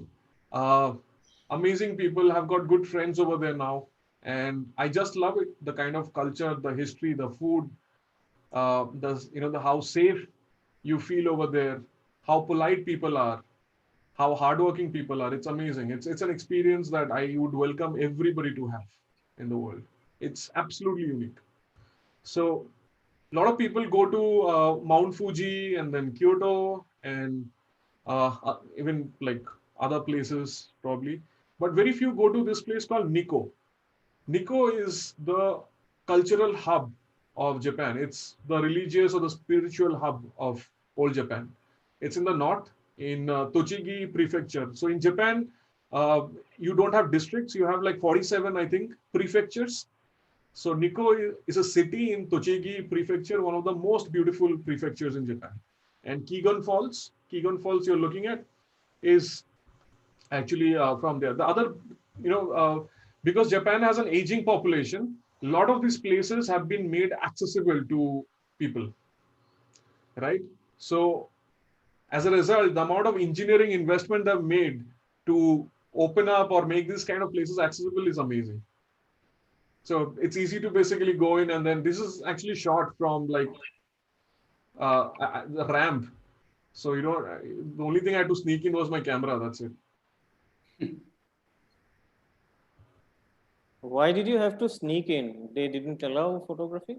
No, I mean the camera. So because so I did not carry my tripod, like the proper tripod. This is shot on a joby, and the joby was hanging on the railing of the ramp, and that's the part that had to be sneaked in because it was connected to my camera. So basically, the whole thing was under my jacket. That's what happened. So again, Nikko, Lake Chuzenji. This one, got a silver last year in the Epson Awards. I think silver or bronze, but phenomenal conditions, great place. Not in perfect symmetry, and that's the part I love about it. So Japanese culture actually has something called wabi-sabi, which means little imperfection. So and because they believe in Shintoism, apart from Buddhism, right? So pretty much entire Japan believes in Shintoism. So one of the standing principle is called wabi-sabi, which is like having a little bit of distortion in a perfect symmetry because it attracts. And for me, like I don't try to basically warp an image to adhere to symmetry metrics. It's how it is exactly over there. Yeah, me and Shayan, we usually have this kind of discussion related to imperfections in your images. Not you, so like in our images, yeah. So that's totally understandable. Okay. But again, great evening here. Waterfall again. This is Taniyama Waterfall. Typically on non-rainy days, the waterfall is probably not so good to look at, but I wanted to show this shot because a lot of people go to Japan during the Sakura time, which is the spring, right? Very few go during the Koyo, which is basically the foliage or the autumn. And the Koyo is very rapid, unlike America, right? So Koyo is like 7 to 10 days and leaves would have fallen. So rapid yellow, green to yellow to red and then gone, right? So you need to really hit the sweet spot. And typically people start with the north where it's colder and then traverse through the country to follow Koyo. So I had to do something similar, but The brightness of Koyo, the leaves and everything, and because obviously I think the Japanese are obviously different. Even the like the flora is very unique to Japan. I think that they tend to be probably very different than compared to anywhere else in the world. So that's something that attracts me a lot, and love the contrast that the waterfall creates on a very rainy day. So which is why you see basically the dampness in the air, and probably not the absence of daylight, or probably the bright light on this day. Uh, One of my favorite places in entire Kyoto, the Toji Shrine. The Toji Shrine is actually a Buddhist shrine. It's a World Heritage Site, and I've seen how the place looks. And because of the pagoda, five-storied pagoda structure, I wanted to create an image which tells you about the scale and the grandeur of this place. And I was lucky that day that the sunset was kind of dope, and coupled with the colors of Koyo, like I say, you basically get a very complementary color palette. Mm.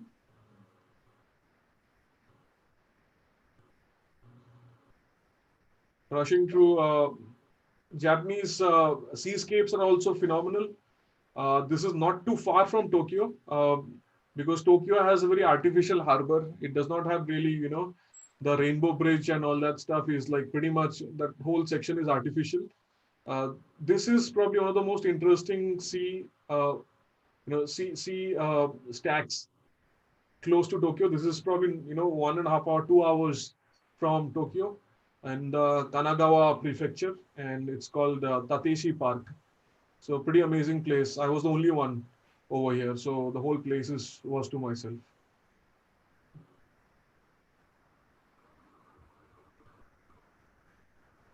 Mm. Again, very complex scenery, but but the tonal separation of the leaves creates the layers in itself. And I'm not divulging the name of the place, right? Even on the top, I've written actually Forest, Japan. It was just 2 days before I left Japan, and I spent the day over here. It was my spiritual beckoning. The day was so beautiful, and this is shot at probably 1 p.m. in the day. So it was so much thick fog at 1 p.m. over there. It's a sacred forest in Japan. A little far from Japan, sorry, Tokyo, but nonetheless, absolutely gorgeous. And I've not touched any other image from these places. This is the Raizu Fall, again in Nikko.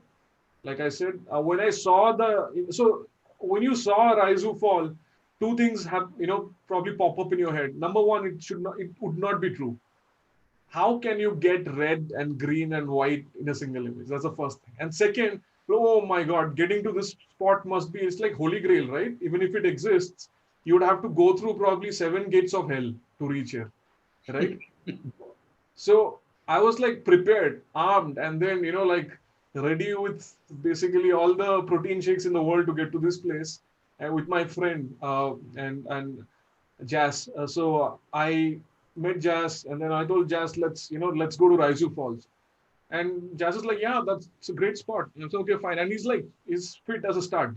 So I'm like, okay, fine. So we go, and then he parks the car in front of a shop. I was like, why did you stop it here? Like, Raizu Falls. Like, how? Like, it's a shop. I mean, dude, just go in and then pop out of the shop on the other side. And then exactly behind the shop is this waterfall. This waterfall is behind a shop. So with again a ramp and a railing, and you have to see it to believe it.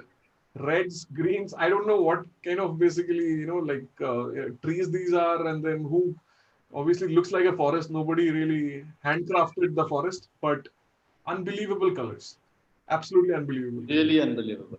They're just so beautiful, out of the world. And I intentionally did not shoot this in the evening because then again, I wanted to create the contrasty basically image where you see all the colors in white light, not in a saturated light. Obviously, I saturated the colors, the greens and the reds, but I wanted it to look basically under white light with no intrusion from any other yellow or orange light.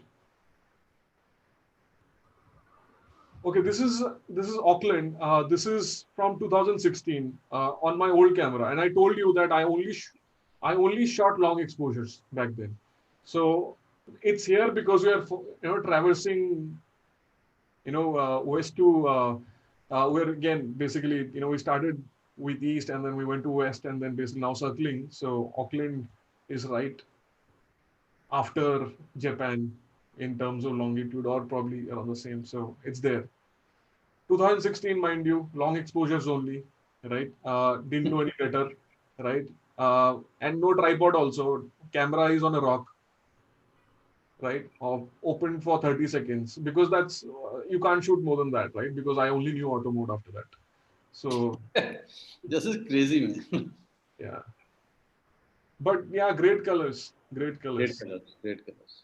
Okay, we are on to Bali. Bali. Again, probably one of my favorite vacations ever. My daughter was 5; she could trek, hike, and people who have been to Bali, they know basically it probably provides you the best opportunities to hike, the small hikes. Yeah. So had a great time, and this is I have not seen this specific composition anywhere. We stayed close by this Tana Lot. And Bali is covered by a lot of sea temples. Their belief is that the sea gods protect the island. And I saw Tana Lot. I'd been to Bali once before, and then this is actually my second trip. And I wanted to make sure that I get something unique. And the colors were phenomenal that day. It's a sunrise shot, so sun's rising on just behind the temple. And the colors were very difficult to manage, so were the separation. So I typically, always try to avoid overlap of objects. And this, unfortunately, there's no other perspective which would have, allowed me to avoid the overlap because there's a leading line that I'm. So it's my trade-off was the overlap. My trade-in was the leading line. My trade-in was the composition. So, okay, I lived with the overlap. Right. And again, something that I was very happy with because it's a complex shot because of the fine details, because of, again, the color harmony is a little complicated over here. So every color had to be separated. And with the pink and the greens and the red sky, and then the turquoise blue, there's a lot of, it's basically pretty complicated color palette, this one. So not everybody will like it, but then again, it's something that I like because I put in so much effort and I thought it was nice to the eyes. Nee, I think you've done full justice here because the effort is visible. And separating those pinks against those yellowish, orangish kind of sky really speaks volumes of what kind of hard work that's gone through it. I think it's amazing. I like it. Yeah, brilliant shot. So, what was the month you were shooting this? So, good point, Sandeep, because that required a lot of research. April is when I went, and partly because April, as it turns out, is because Bali is the Indonesian archipelago. Basically, April is one of the driest months, and that's something that you have to be careful in Indonesia. The rains doesn't stop, and then. Because it's close to the southern hemisphere, it gets much better. There's no atmospheric haze like what we had to deal with in India. Very nice. Thank you, sir. Oh, this is Ulundanu. Ulundanu. I mean, Bali is hill station. So I've not seen this kind of perspective. Certainly. That light is really awesome. This is another personal favorite. Yeah, so thank you. Yeah, I mean, me and my daughter together, just shooting this great evening. Bali is, it's like home. I could live there. I don't know if I want to live in Japan because it's like you don't want to spoil, let it be a dream. But Bali feels real. I want to live there someday. People complain about the noise and the sound pollution, but there are corners for yourself, and everything is so accessible. There is again Padang Padang, Bali, close to Ulundanu. I love the shot because the play of light and the high dynamic range that I was able to control, and I think the glow of the light itself is something that was pretty unique in terms of how it's reflecting on the sun and then splashing back into my camera.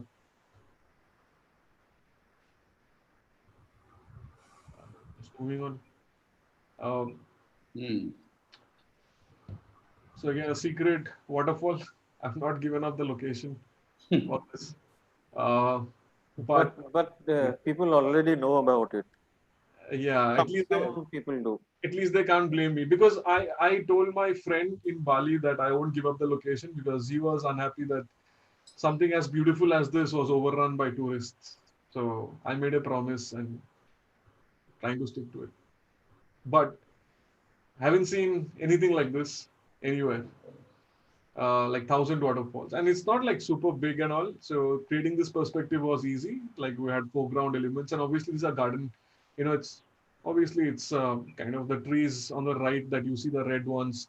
I think Daniel Cotton also has somewhat similar. It's something that probably has been grown by humans. It's not wild plant. I know this. These are the garden plants, but the whole place is magical. It's like a fairyland. Again, the red, green, and white. Yeah. Pretty much standard affair on my palette.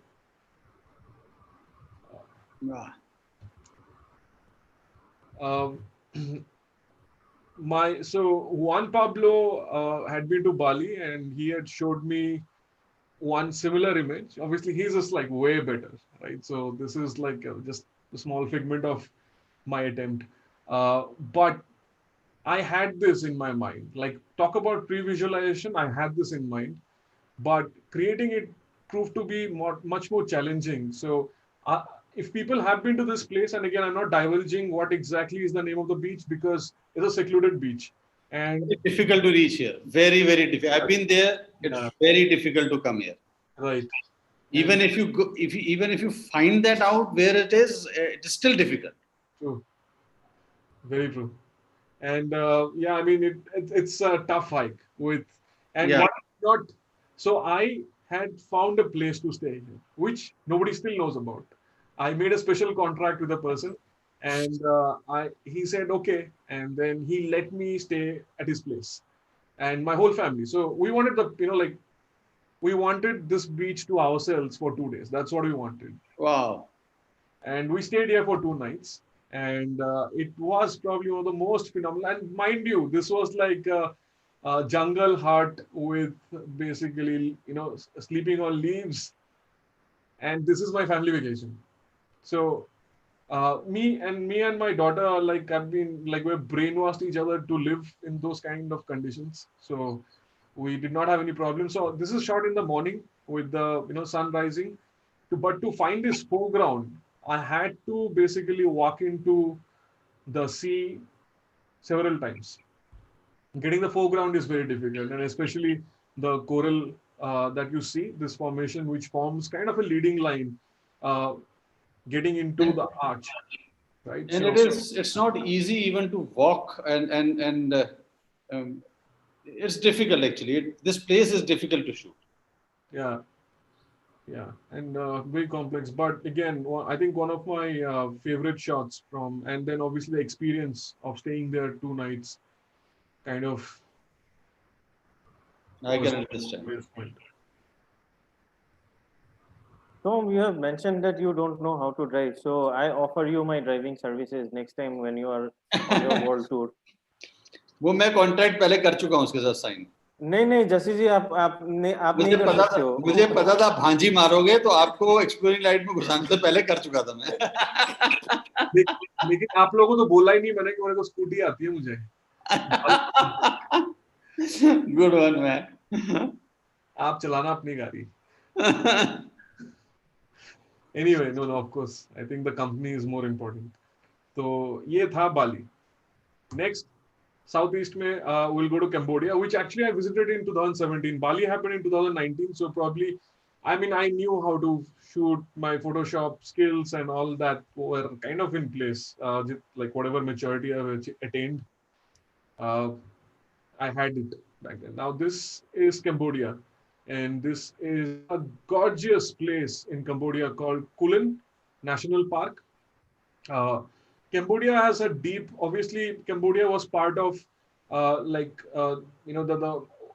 extended part of India back in the 10th century or 9th century AD, and you will see it over there. And this place is famous for a lot of ruins, as well as great natural heritage of Cambodia. And we had been here because the tour guide said, because me, Shashank, and Keshav, three of us had been there, and said, guys, let's go there. And we said, okay, fine, we'll go. And again, this is a handheld shot. And 2017, like I told you, I did not really know about composition. So a lot of it has been basically been fixed in post. That's all I'll say. A lot of it. But I have not altered how the place looks. And it's a phenomenally gorgeous place. And the place is overrun by people. Now, if I go, I'll probably stay here for 2 nights, right? Like I stayed in that beach in Bali. I'll go here and stay here for 2 nights, right? Because I want to have this place. And it's such an amazing place. I have multiple shots from this place. Beautiful water bodies, beautiful waterfalls, great compositions. Not many go there, which is another joy. You will create unique compositions. And Angkor Wat. Angkor Wat. Largest religious site in the world. So that is Angkor Wat. And oh my God, it's huge. And 4:30, I showed up over here, and there are 1 million people waiting in the queue. So I had to literally fight with people and pinch, and then not punch, pinch, and then probably, sneak in to get here. Me, Shashank, and Keshav, all of us have the same shot. My post-processing is different, probably. Recovered a lot of shadows. And this is from 2017, right? So I, pretty much did not have a remote shutter. So maximum was 30 seconds. So shot in 30 seconds long. That was basically the shutter time. But overall, great morning, great skies. Again, if I wanted to go to Angkor Wat, this is the kind of image I would like to shoot. So pretty happy with the output.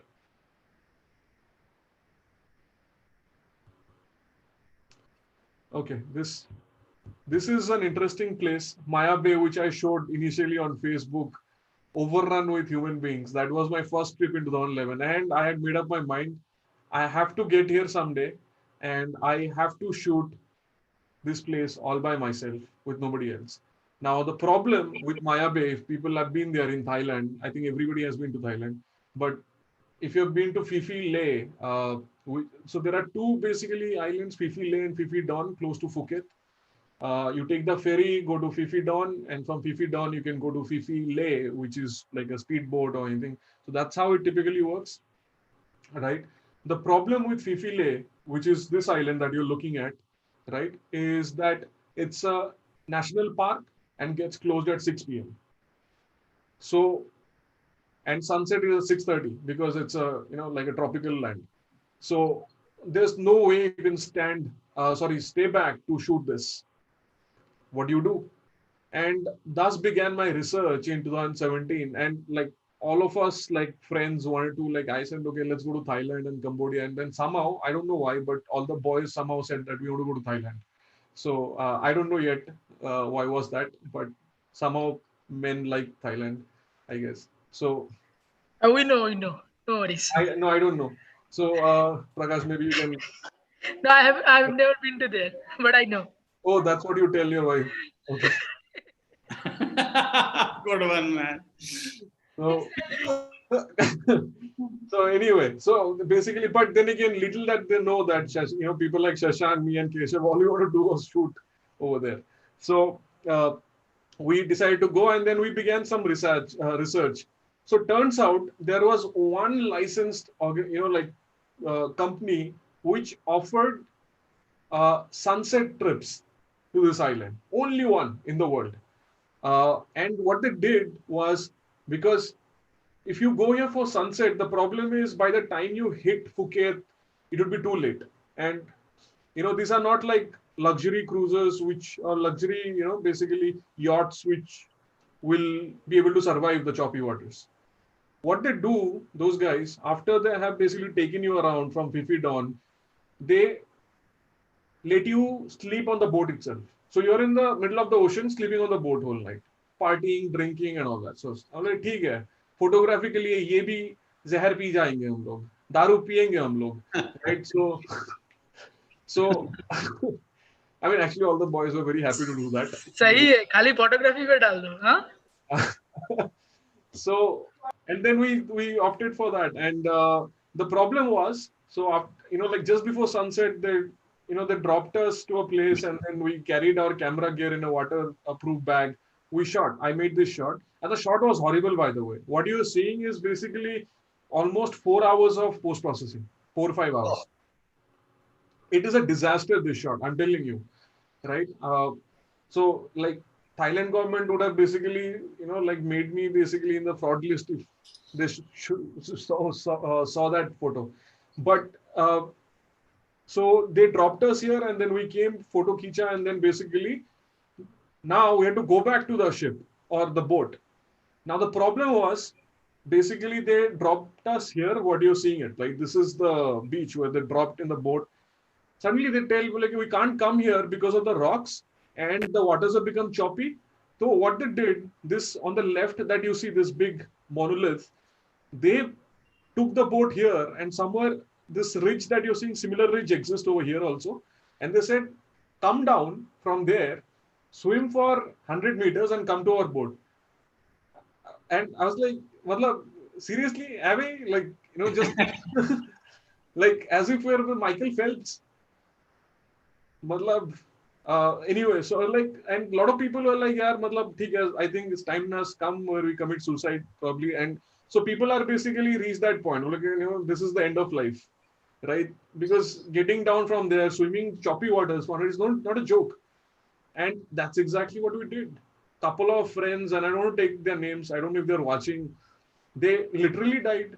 Not died because the water took them, because they were scared if they will survive. And another friend died because they lost their sandal.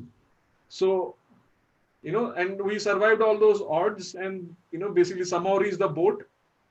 And rest of the night was actually awesome. We partied till late night, but surviving this island itself was like Herculean. So when I got this image 3 years back, I was like, wow, amazing image. But 1 year back, I was like, shit, I was taking this image.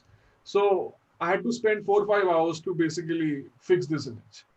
Like probably not the top line, but at least now when I look at it, I know I probably would be okay to say that this is where I had a great escape in my life. And Prasad is saying that Maya Bay is closed now. Maya Bay is closed now. Yeah. So even more priceless now. Maya Bay has been closed for until this, like probably maybe, I don't know. Recovers. When. Yeah, the coral was damaged. Beyond recognition. Because during morning, if you look at my old photograph that I showed you on my Facebook album, you will not be able to see this place, this whole horizon. It's covered with people. People are blocking this horizon. That is the amount of people who get there. Because it's so beautiful. Yeah, there's a movie called Beach by Leonardo DiCaprio. Right? So this is exactly where it was shot. And after his movie, basically everybody wants to go to this place. Just like 3 Idiots and Ladakh. Yes.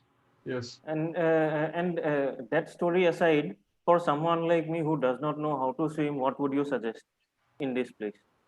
If it opens. That's why they've closed it. Don't go. Take my rock. नहीं, जाना तो है. मेरा भी यही है, मुझे swimming नहीं आती है.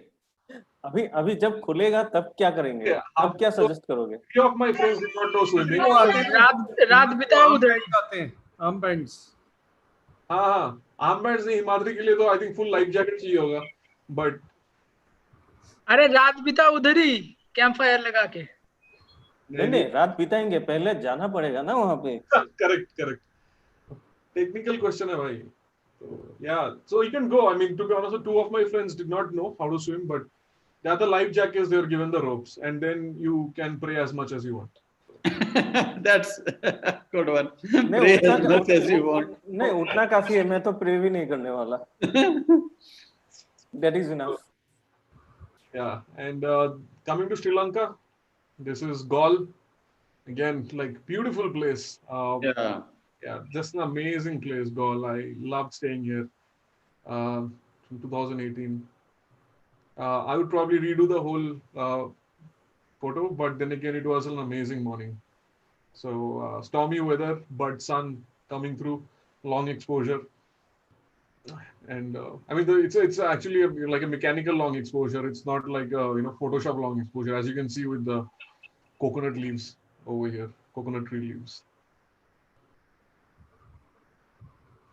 Okay, so this is Bopat waterfall. Oops, sorry. So got a story around this. Again, this image, I think I worked on this 5-6 hours to salvage it. So this was the first place I go to after landing in Colombo in 2018. The night we actually stayed in this place called Kuruvita. It's in Ratnagiri district. And all I wanted to do was shoot this place. And I convinced my family to be with me. And it was a disaster from the get-go. We stayed in a nondescript hotel where basically you did not even have a banana to eat. My daughter ate my head.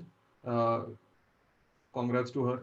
But this is, this is a shot in the morning, and then we woke up, and as we went there, we saw that it was actually the bamboo boats. I don't know what you call that. Like, you tie bamboos to make a floaty or whatever. You can call it a raft.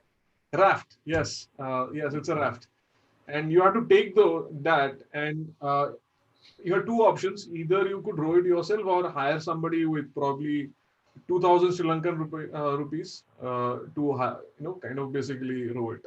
So I chose the latter because obviously I had my camera, my daughter and my wife were standing over there, and I thought it's just probably a hop, skip, and a jump. And that dude kept on going. Finally reached a jungle. He said that keep walking and then again keep praying and you might see the waterfall. I was like, bhai, sahi hai, like you should have told me before. But he said, no, if you tell you before, you wouldn't have paid me. So he was very open, very transparent in his transaction. If I told you, you wouldn't have paid me. So okay, fine. So finally come out of the jungle and I see this gorgeous waterfall. It's huge, right? And it has got a lot of fables around it. So they say there's a treasure trove behind the waterfall and you need 1,000 human sacrifices to get access to the treasure, right? So I was also hoping that I get lucky, but anyway. So 1000 लोग लेके गए फिर? No, I thought so. Basically, as luck would have had it, I think I was part of the human sacrifice queue.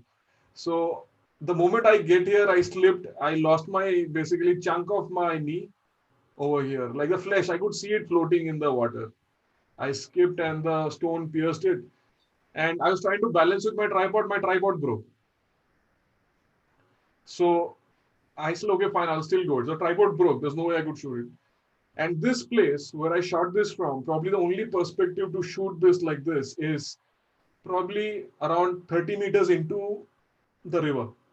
So with my camera hung around my neck, I started walking and then finally reached here somehow. And this is shot handheld, 2 exposures, one for the fall and one for the foreground. So, oops, sorry, this is not the.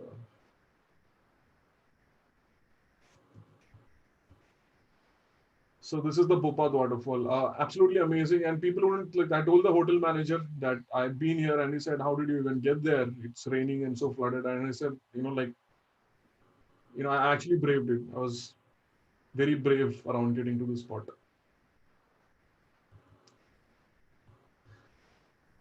Okay, this So is. you have a tendency of making things difficult for yourself. I think, I mean, definitely my stars are kind of basically mumbled a little bit. So that happens very easily to me. Or also basically because I think I think they want me to probably just earn that shot. Maybe, I don't know, higher powers. This is actually from my hometown. I mean, home state, Tripura. This is called Chabimura, and this is from the 16th century. For like I could not dream of getting there while I was growing up, because like I said, it was inflicted by terrorism for such a long time. Now, last year when I went home, I wanted to shoot this. I made like almost 5 boat trips at different times during the day to get this perspective. And it's a lot of investment. There's a perspective blend on this, right? It's been stacked. It's basically I was standing on the boat, by the way, still boat to shoot to shoot this. No tripod, right? So perspective blend has gone into it. A little bit of multi-row blend as well. So quite a few things that have been attempted on this to basically cover the whole breadth of this place. This is a very wide perspective. So I had to bring it a little bit together to show the leading line as well as to keep the central subject close to at least apply to the rule of thirds, so that it's not lost in the fringe.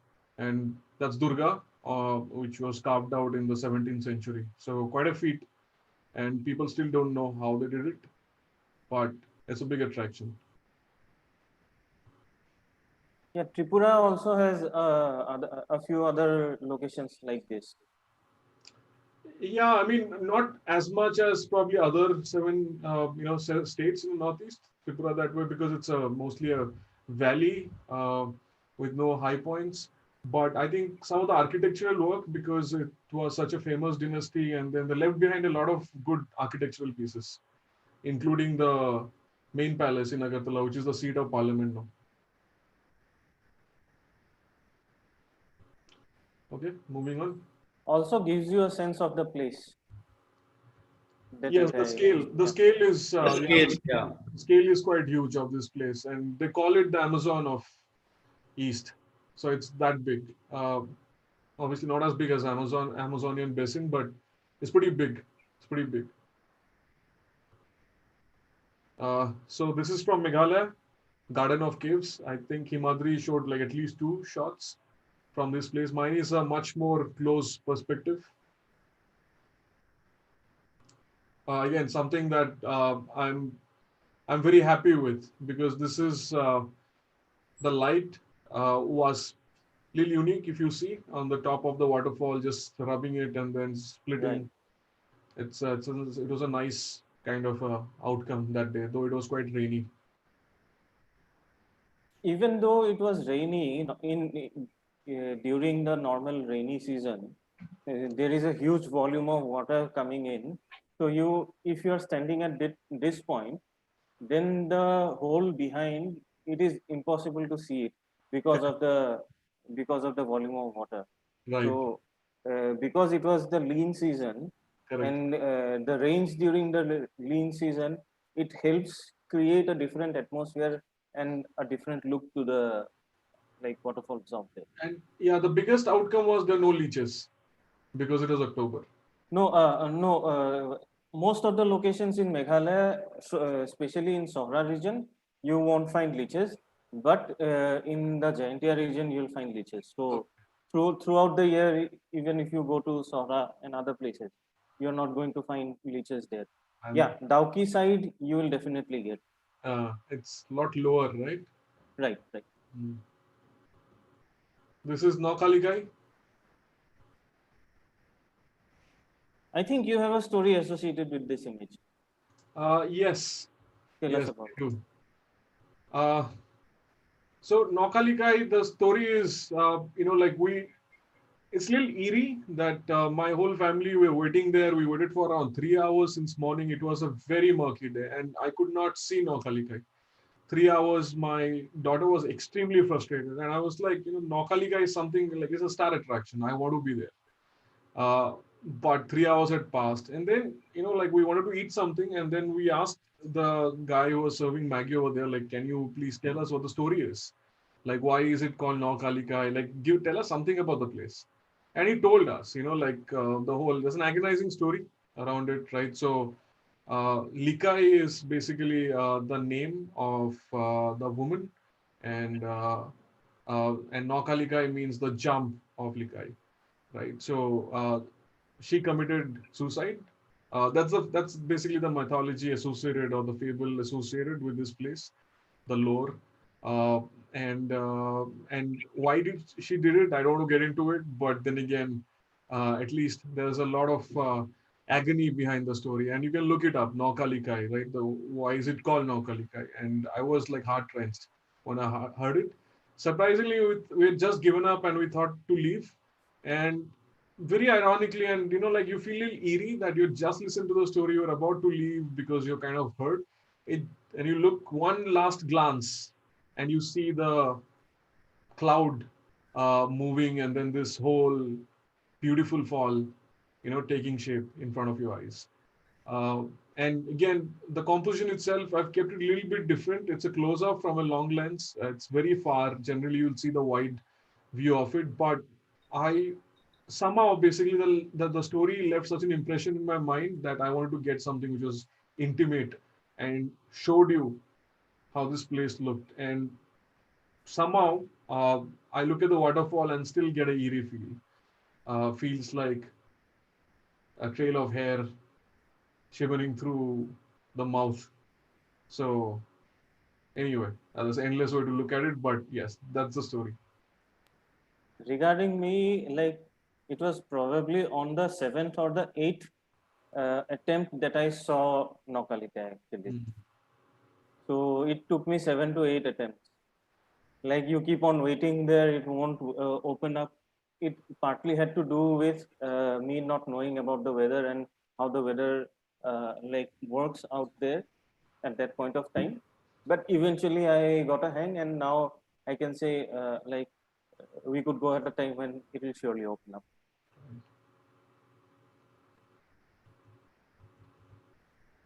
Okay, now moving into the Indian highlands. This is Turtuk, Ladakh again. This is a shot that I'm hold very close to my heart because the conditions were tough.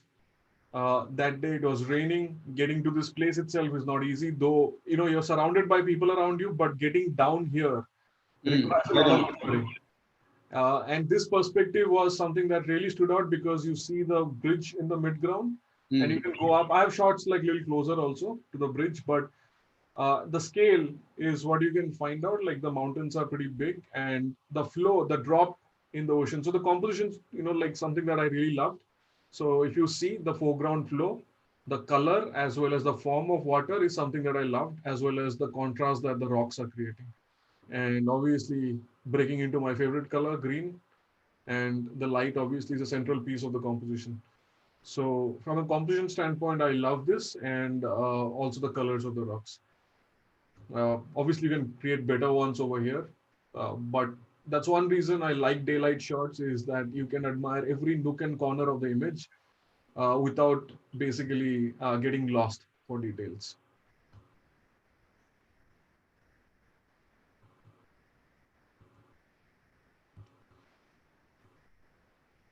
Okay, this is Nubra. Pretty again, a different take on Nubra. It's a very different take on Nubra, yeah. Yeah, so this is, if you see here, this is the the stupa in this kit, right? Yeah. So you know where exactly I shot this, and you have to walk a lot to get here. You have to walk a lot. And because of the terrain, it's not like a very simple walk. You have to go over multiple dunes, flatlands, and bushes and shrubs. So my friend Shashank, who was there, so two of us did a 3-week trip to Ladakh and Himachal in August end, probably the last major trip that we had in 2009 September, and the investment was crazy into getting to some of the locations. Again, one of my favorites from the trip. This is the Nubra River. And stormy day produces one of the best images. Bad weather produces some of the best, at least light, in my opinion. And this is pretty simple backyard shot, but then again, I think the composition, at least, it's basically panos of 4 images that were stitched together, vertical shots stitched together. I haven't seen this from Nubra. So yeah, even I have not seen this. I've been there many times, but this is very unique. Yeah, Mriganko on YouTube, he has mentioned Ladakh photographs are totally fresh, and I totally agree. Like your take on Ladakh, it actually inspires us ki chalo, at least there is something to look up to. yeah, Mriganko mentioned forward to. yesterday also on the album. I think, I don't know how somehow the album basically resurfaced. People started liking it. So Mriganko did leave the same comment, and I told Mriganko that one thing that I did not do was look at other images before going to Ladakh and Himachal. That's important at times. Yeah. Yeah. So I did not know, basically no pre-arranged shots in my mind at all. I usually look at other images so as not to create something similar. Yeah, that's a good way. Yeah, just for keepsake, that's fine. But then, just to make it a point that I don't create something. Right. If it is not there, if it is not there, if it is there, then I'm up for it. All right. So this is Pangong So, shot from Man Village. Standard affair. Again, I think Rajneesh also has something, actually. Not similar, but again, there's only probably finite number of compositions that Pangong allows you. Otherwise, you have to go wide, right? And I think Jassi himself has got some amazing compositions from. But this is very unique. This is from Man. Man, yeah. Man has some different compositions or opportunities. And yeah, I mean, getting the foreground elements is the toughest part in Pangong. Yeah, it's toughest, yeah. And nothing does justice to the beauty of that place. And yeah. So rushing through this Halle.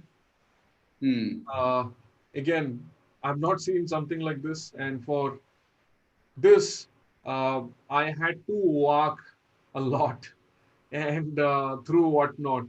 It was just walking into a void. And I love exploring. I like being challenged, especially around water bodies. And this was something that required every bit of my maneuverability and risk appetite. So getting to this, not because of any life-threatening, but again, jumping around with the gear and all, and it's like quicksand, crazy. So very unique.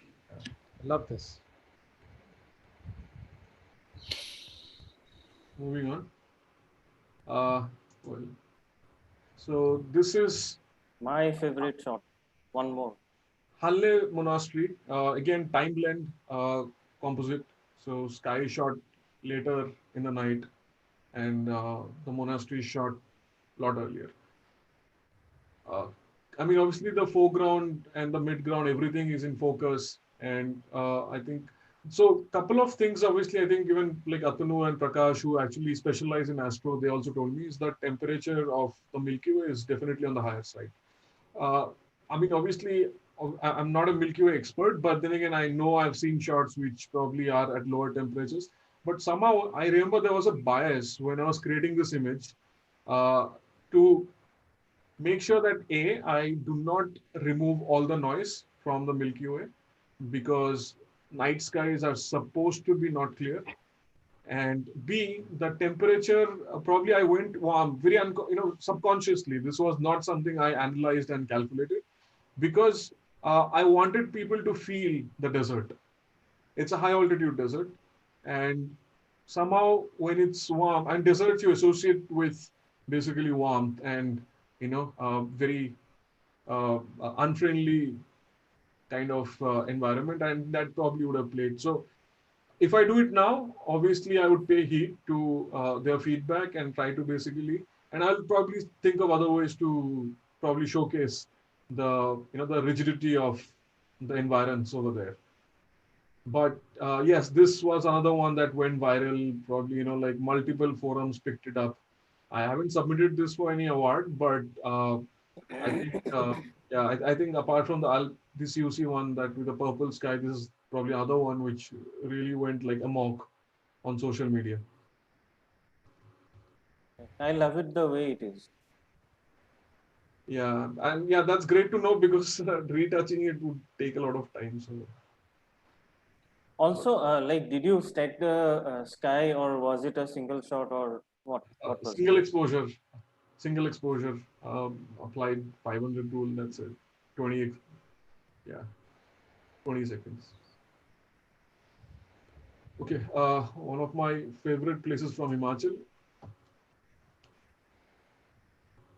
Just the day. That light is awesome, huh? Yeah, just Love the that day. The place itself, Prakash. The place itself. Not many people are aware of it, which is great. I and Shashank were the only one. My friend were the only ones who were there, right? Obviously, you would probably argue that the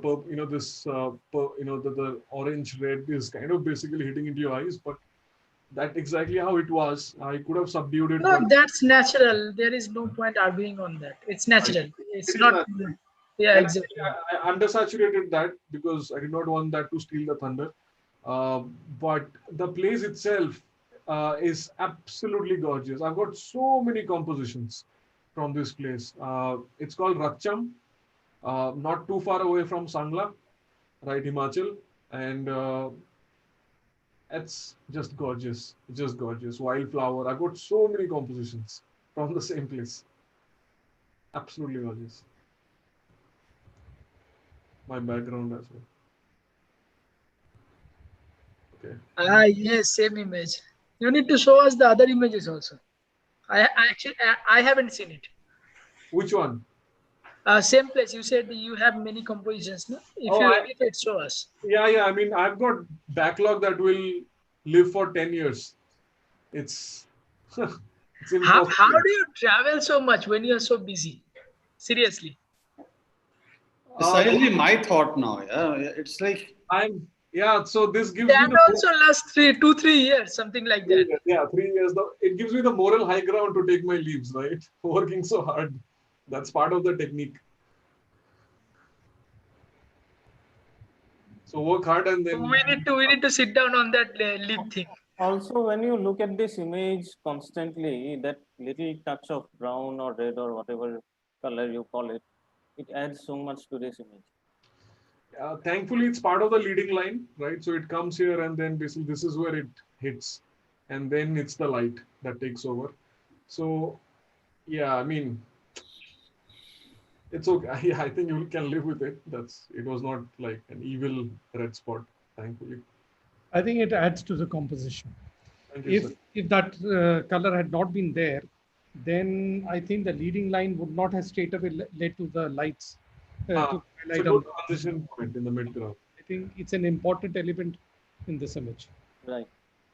But another thing to see that is not prominent. Your light is much more prominent in the whole image than the red point. That is true. So it is managing both ways. It is leading but throwing your eyes to the light. It's a nice stepping stone. Yeah, exactly. Thank you very much. I've never really solicited any feedback around this, but it's reassuring to know that. Anyway, so this is again not the best of the staple, but I just want to show that I've been to Madhya Pradesh also. This is one man. Yeah, this is Tincha Waterfall. Oh, Indore. I don't know if anybody has been to Indore, but I love the city. I love the city. So there's a street called Chappan. I don't know if you guys know the history behind that in Indore. So Chappan is world famous for street food. And other people also don't know that Indore is actually so well planned. I like out of Bangalore, I went there and it would probably put some parts of Delhi to shame. So it's a miracle, and that's why basically Indore is a special place. And I went there last year for one of my close friends' marriage, Devin Nair. He got married in Indore, and I was there. And like any photographer does, finds an excuse to get out. And somehow I made him feel that it was not for his wedding and for taking photographs that I went there, which was partly true maybe. But so this is the place I go. Probably not obviously very grand place, but then again the sunset was beautiful. And Indore is surrounded by beautiful, gorgeous waterfalls. Not many people are aware of that. Not many. So if you ever get a chance to go to Indore, lap it up.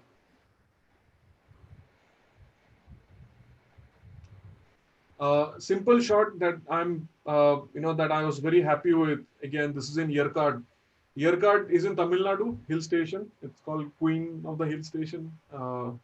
Again, part of the Eastern-Western Ghats mix, continuous arrangement. And it's basically typical cardamom trees and then the sun bustling through. And I like how the sun star came through. I shot this on my 2875 Tamron, and it produces very nice sun stars. And here it's basically kind of double fringed or double line sun stars. So, and it's got that kind of dreamy effect to it. That model. I love the way you manage these greens. I really love the way, because there's something I have to learn. This is awesome. Yeah, I mean, so one thing I try to do, to be honest with you, I push the greens a little bit towards the bluer tones, like like bluer side, then the yellow side, which takes away their thunder from the image a little bit. But here, that is important, because I've always felt that green, if they remain truest green, they tend to distract. Yeah. And and obviously you've got something as crazy as a sun star, which is basically a tension. Yeah. And that ray of light, beam of light really falling at one spot. Amazing. Very simple. I got out of the car, and then also it gives me a chance to showcase Yercaud, which I first time I went there, I was disappointed. Too many people, like Ooty, but oh man, it's a beauty. There are so many good spots in Yercaud that you can shoot, and it's just 3 hours from Bangalore. So, okay, now going to the coast in Karnataka, almost nearing the end. This is Gokarna. Gokarna. The life, probably the lifeblood of our spiritual path in Karnataka, right? This is Kudle Beach, and I was there this January. I went to Hampi after that. That was the last trip this year, and Gokarna was in Jan, and absolutely fabulous day, great memories, and so obviously it's not like very exciting sea, but the sky, the drama in the sky, and then basically the sun popping out of the drama and then creating the leading line through the light and the stones, if you see. So that was something that I cherished, right? I was able to find a spot where I could compose this shot, because generally the problem with Gokarna beaches is the scale. They're pretty big, and they're so beautiful that it's very difficult to probably put all the elements together. But so everything in isolation is beautiful, but here, the beach and then this rock itself, which is a big attraction over there, was something that I was able to carve out. So just for that, I thought I'll show you this. This is again Gokarna, Om Beach. On the left is the Shiva and the Parvati rock. Again, this is not a composition that people take all the time, but again, I was able to maneuver my way to this, and my risk appetite is, I think, little high, very high. people wouldn't come here generally because it's a little slippery and right into the edge. But here I was, and it's a beautiful place. You can't recognize the scale of this place, but basically water comes in, and then you got like small falls that are formed because of the gushing water, and then it rushes deep inside. It's cut through the rock and has created this inlet. So you can imagine the force. So, and then the sky itself, I think, is a good subject to shoot for that day.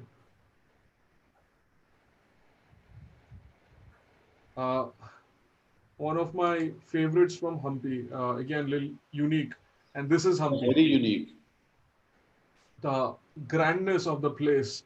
Now, had it been a European location, you would see a river like this and all. So, every natural element has been kind of replaced by human element. Back in the 13th century, that's Hampi. This is Hemkuta Hill, and I landed in Hampi with a sprained ankle, completely bandaged, and I had the courage to climb up here with my tripod and gear. And I think I'm mad in the head to do something like that. And I've been to Hampi more than any other location, thrice so far, 4 times actually. Japan thrice, but Hampi is like keeps calling me. Even though I'm like pretty much all about nature, but the solitude. I've not basically cataloged a couple of other shots that I have, but like the rocks in Tungabhadra, which creates the symmetry and all that stuff. People have seen it several times, so I wanted to stick to some other image, and this is what I wanted to showcase. So.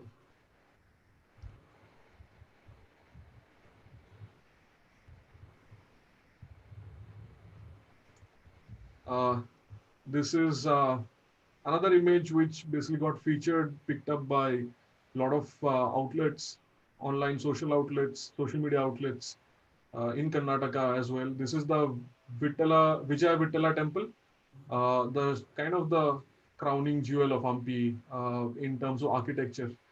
And this will be lapped on by any tourism board. So obviously Karnataka tourism boards are here in this case, and I think very well balanced and very well shot. Yeah. So, yeah, I mean, I've noticed, Som, just like Sandeep ji, you also tend not to have people in your images, too many people in your images, as far as possible. no people, possibly if I can. No people. Yeah. So did you clone out, or did you go No. there at a time when no people are allowed? Apart from the Prague one that I showed, the Charles Bridge, I did not clone anything anywhere. I was supposed to do because Prague is never empty. Hampi, if you see, okay, this is a telltale sign. The gate is closed. Do you see that? The gate is closed here. Yes, I could see that. Yeah. So I started, and this is a very remote kind of a temple. Remote in the sense that obviously you can drive and then come through the main gate. But I chose to come from the Vittala Virupaksha temple, which through the Tungabhadra bank, it was like a river hike for 3 kilometers at 3 a.m. in the morning. So this is the kind of stuff I do. Who would like to be friends with me? So me count me in, please. So okay, good. I think I'm in the right company finally. We are here, don't worry. Right company. So 3 a.m. middle of the night, like foxes, wolves howling and all that stuff. Cheetahs roaming. Hampi because it's I decide to walk and I'm here. But the gate is supposed to open at 6. Nobody shows up. I kind of see if I can climb up the wall. Then finally, thankfully, shows up at 6:30. Pop in and then to take the shot. I'm the only person. So those are the things I've done in my life so far. And would I do it again? Yes. Would I do the Dolomites trip again? Like Yes. what I do with Federico? Absolutely. And I always say explorers don't stop. Explorers don't stop. I don't want to stop. This is what keeps me going. So, and with that, my friends, this is the end. That was phenomenal, man. That was phenomenal journey. Seriously, how you and Sandeep ji is like giving world tour. What is this? That has been कैसे crazy. घूमते हो? And that too, like in less than 3 years. Not 3 years. Like we are not counting. It's been crazy. We are not, no, we are not counting 2020. It is like half of Yeah. 17, entire of 18, and entire of 19. So 2.5 years to be precise. बस course डालो इसका, सिखाओ कैसे करते हो. Torch डालो. But that's been crazy. That's been super phenomenal. I think nothing. I don't have words to say anything. The way you created composition, the way you create compositions is very, very unique. I must say that I've been to Ladakh many times. I've been to Ladakh almost 10 times, 10 years, so to say. In terms of times in different seasons, it must have been 15 to 16 times I've been to Ladakh. And couple of compositions that you have shown, I have not seen. And that speaks volumes about how you look at things and how you probably go into different directions trying to create unique images, which or maybe find unique spots to create unique images. I think that's a better way to call it. And you won't mind walking miles, taking risks and finding a composition. Even from Turtuk, I've seen that spot. It's in front of you. I've seen that spot, and I mean, I could visualize it, but I never could garner enough strength to go down and maneuver my way to that spot and create that image. And I've been there, and every time I go there, I've been to Turtuk 7 to 8 times, and every time I go there and I get the urge, no, I must click this, but I haven't clicked it. And that's crazy, man. That's really crazy. Thank you, sir. Guys, any question? There are many. There were questions. Couple of questions people asked. Is that any reason why you don't post on Instagram? Yeah, precisely my question as well now. So I started posting on Insta around probably hardly 1.5 or 2 years back. I think 2 years back. And I found a lot of followers for some reason, like just like a lot of people, a lot of features, a lot of friends. Even like this year also I posted 5, 6. And so a couple of challenges I face with Insta. I'm not a fan of Instagram, very honestly. I know, like I'm wearing a Mark Zuckerberg t-shirt, but I hate it. So the problem with Instagram, first of all, the quality of the image is poor. So based on a template, there's no way you could truly judge the quality of the image. So I feel that it's just like a trailer, and there's no other good way to basically open it up. Probably there's no desktop version of it. I mean, it is, but then again, it's just like creating the same, basically, small thumbnail that upload. So first of all, as a curator and basically as a audience of fellow artists, I don't find it useful as a consumer, in my opinion, because I'm not like, I know, for example, that day when Atunu posted his Crater Lake shot with the arch, I know how nice it is in full scale because I saw it on Facebook. But the moment you go to Insta, if I were to judge that based on what I see, I can't even see the foreground over there. So people who would have commented and appreciated probably would have seen it somewhere else to understand the full impact of that shot. So that to me is like, probably it's great for viral videos and viral pictures, but not for curation, in my opinion. Second, so I lost kind of basically that. Second is Facebook is very controlled and then a lot of friends comment and people, but Insta, the problem is that I'm inherently probably a very nice, courteous guy who will respond to all comments.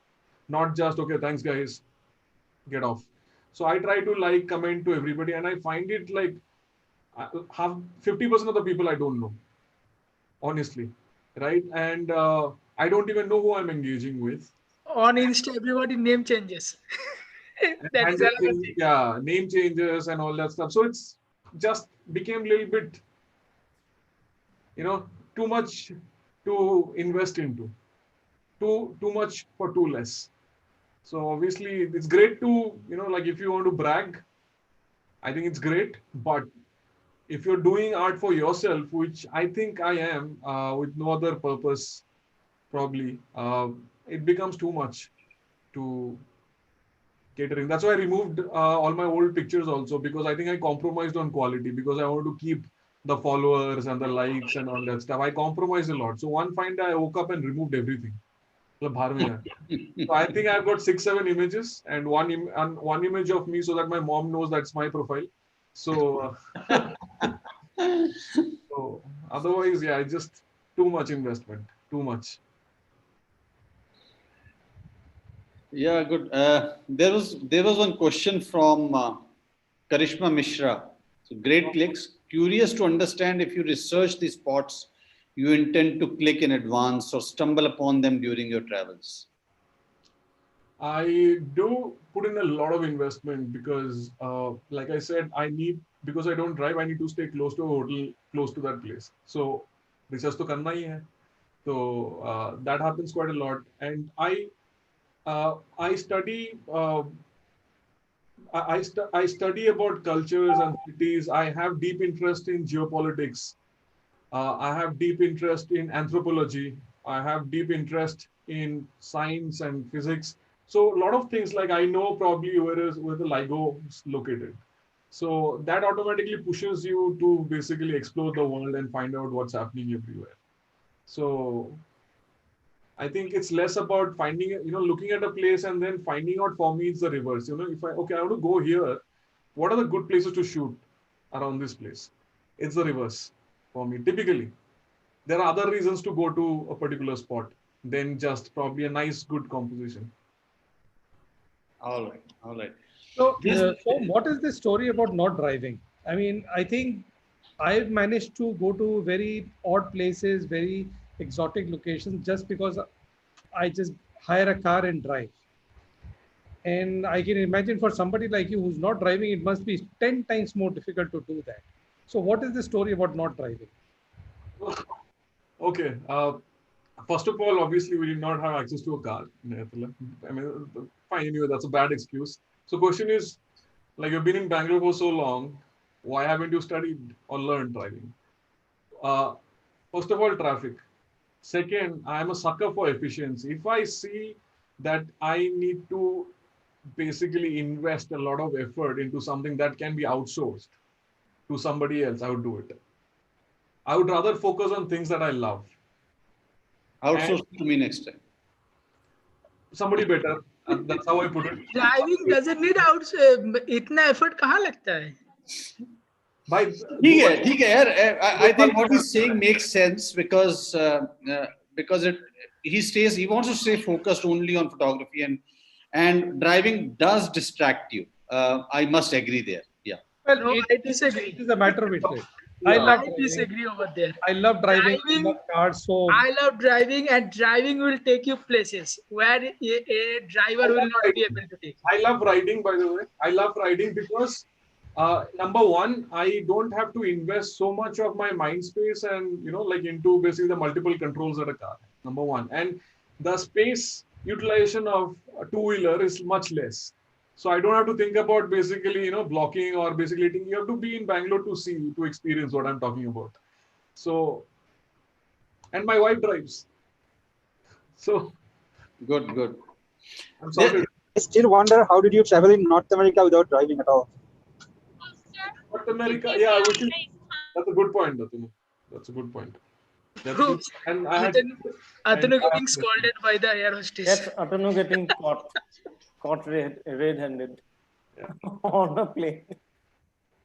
So we had. I'm so happy to see that we had another legend who watched this session throughout, but he did not comment on YouTube. So he commented on me to me on Messenger. So I'm asking that. It's Prabir Purkyastha. We did a session with him on YouTube as well. So he says, wonderful session. When will Som start shooting portraits?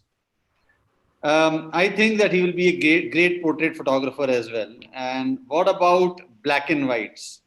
His Hanley image is hypnotic. Yeah. So black and white, number one, I think I've told this in Puneet's interview also. I think I've seen life in monochrome for such a long time. I feel that, like growing up, there's no color. Honestly, every day was like there's like an act of despair, to be honest with you. I think sports was the only outlet. Somehow, I think color adds that sense of adventure and I don't know, satisfaction, or probably lends completeness. That's the way I would put it. Lends completeness to the object or the subject that I'm looking at. Black and white somehow, because in real life I can see it in certain manner. Rendering it in black and white may feel that I'm not being true. So it's been a mental block, but I think I've been abused enough to give in to monochrome, and might happen. I think now I know from a technical standpoint, obviously, I know when to try black and white. Obviously, when you want to basically steal, when you do not want a particular subject to steal the attention, then obviously I think you have to mute the colors so that you are lending it to the primary subject. So I'll try to basically apply those analytical approaches to create something. But it's not because I love black and white, but because that would be the right way to express the subject. So that's how I think. Portrait to nahi, I think selfie, that's it. Selfie is the most difficult portrait. Oh, no, selfie, not mine, na. My other people, my friends, my wife, no post-processing. Okay. iPhone shots, huh? Abhi bhi iPhone. iPhone. So what gives you happiness when it comes to photography? What gives you happiness? What gives me happiness? I think for me, I think my primary happiness comes from purpose, right? Having a purpose in life. My work is my purpose. Being a good father is a big purpose. Being good at whatever I'm doing is a great, big purpose. I think all these are basically different purposes. And my fear is if I don't have a purpose left, right? That would be the day when I won't be happy, or I won't look forward to that day. If I did not. Okay, in terms of photography, how would you say that? What would make you happy in terms of photography? I think that's a good question. I keep going back to my old images because I think I'm a sucker for excellence. I'm not a perfectionist who wants to create something perfect. I know it's a human tendency to improve rather than achieve perfection over a small, basically time frame. So if I can get remotely close to at least 2-3 people who I absolutely adore and love, whose work I absolutely adore and love, right? I think I would consider my investment in photography a success. Namely, for example, I'll tell you the names. So if I can compare my work someday with Juan Pablo de Miguel or Ted Gore, right? I think these two probably are the biggest standouts for me. Obviously, there are photographers who I absolutely love, like Marcel's Wildlife, for example. Absolutely love. Ryan's post-processing is like his, the management of light is amazing. But Juan Pablo and Ted Gore for me, and I can never do Alex Noriega's or TJ Thorne's abstracts. I'm not designed to produce all that, or Himadri for that matter, what you have shown us, right?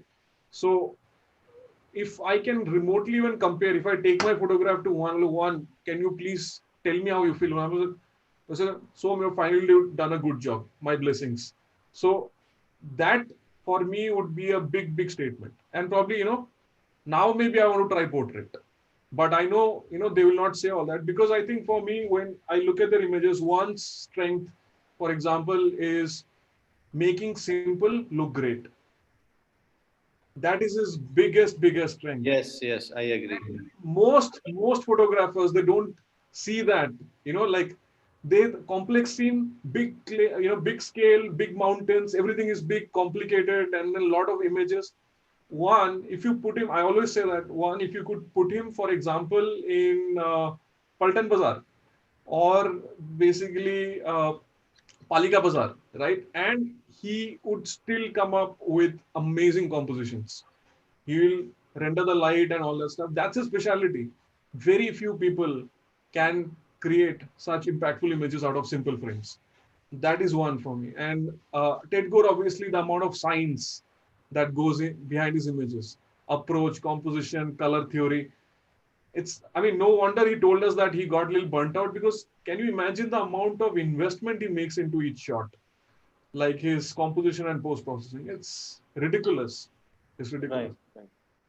So, yeah. Agree there. There are a few questions on YouTube. One is, again, Sarita is asking, what about macro photography or art or culture, festivals or wildlife? What next? What about aerial? So let me, Ariel, I want to show something very quickly if I can, because, like you can go back after this interview to see that. And if people don't mind, very quickly, I won't take Yeah, much. please. So, like I said, I lost my grandparents in 2018, and in 2019, I had to go to Gaya and Banaras for the Pindan with my parents, my dad. And me and Banaras are completely antithesis of each other. I like living alone, and Banaras is like, like a nucleus, like protons and neutrons basically clinging into each other. So I could not breathe in Banaras. By day 3, I had fallen in love with the city. And what it made me do is I want to document that experience, because that's what I do. If I like something, I document that experience. For the first time in my life, I did portrait, street, and every other obnoxious or genre that I had thought to be obnoxious. And luckily, it was not a disaster, because I think, people were okay. And I just want to show a glimpse of it.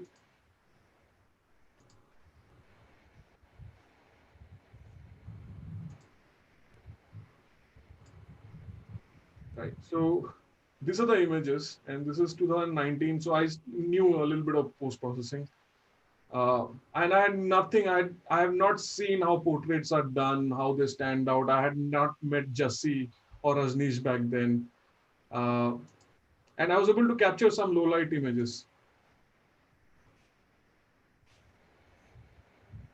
Right. So this is the only time I've done, kind of street and a little bit of basically anything else in between portrait. But you do good job at it. So I don't know. So I've done it. It's not that, it's unrequited love, but would I do it again? Maybe not. Maybe not.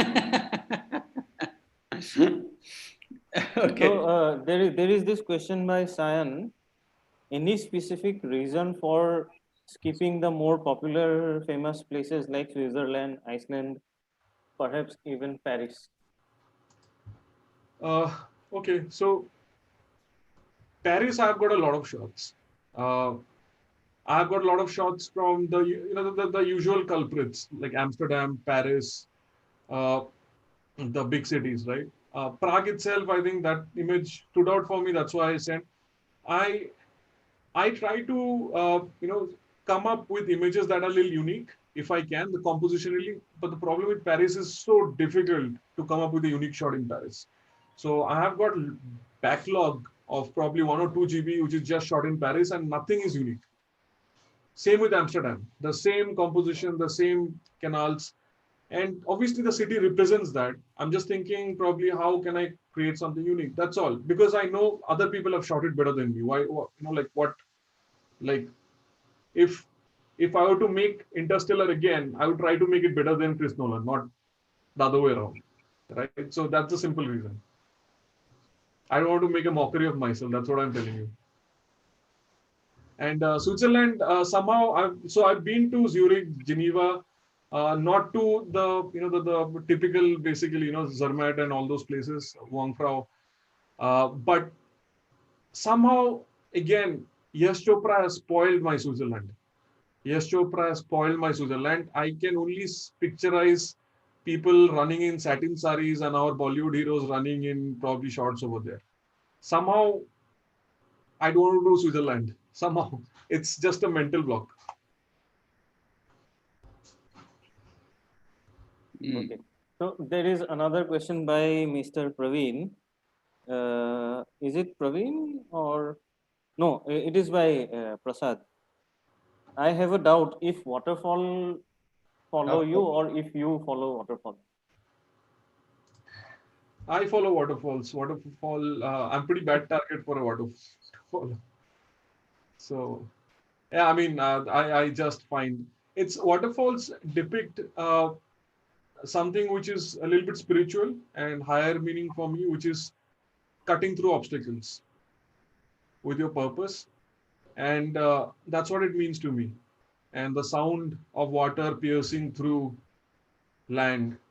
And obviously, and where there's a waterfall, there will be vegetation. So that comes free, by the way.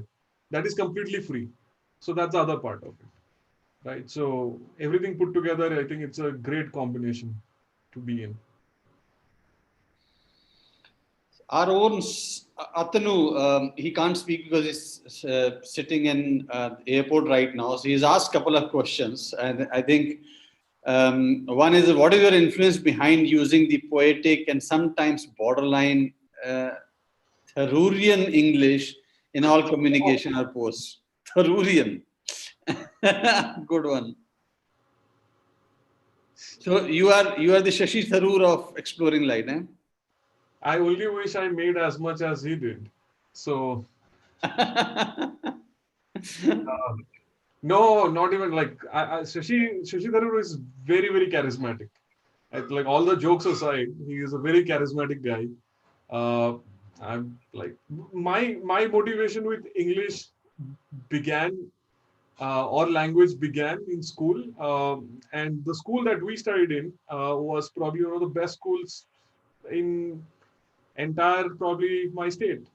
Holy Cross specifically, very proud to have studied in that school. And right from childhood, we had a lot of influx, and obviously because it's a border city, we had a lot of armed forces kids with us, right? People who have visited, and the great thing about armed forces kids is that they're well traveled, even at a relatively young age. So we being in the same class, we were exposed as well, and a lot of them would pick up Agatha Christie, and then basically, even John Grisham and all those things, like the pop thrillers that had. And there's other section we studied deep into basically all the Shakespearean plays and all that stuff. So I deeply found the Shakespearean plays very entertaining, but there was big appreciation in the class around English and literature. And I could not speak so well, but I could write, and that's something I stuck with. It's just an extension of expression. So that's the background. So right from childhood, there was some exposure into literature. Wow. So I think his next question is also very valid, and I think it's going to be an interesting answer as well. So if you have to describe or introduce SOM ROY poetically, how would you introduce yourself in an interview where you have to impress people? I've never thought about it. Think about it. First of all, I've not given an interview for a long time, but I don't know. I would be an excellence seeker. That's basically the simplest way to express me. I seek excellence in everything I do, and that's something that drives me. So poetically, pata nahi, but English में तो उतना ही बताता. And I'm sure Three Idiots has nothing to do with it. You seeking excellence. उसमें बोलते हैं क्या? बोलते हैं ना. A lot of people quote it. अरे मेरा तुम लोग so I have hidden this from all of you. I have got a very horrible memory, very horrible. So and looks like I passed it on to my daughter also.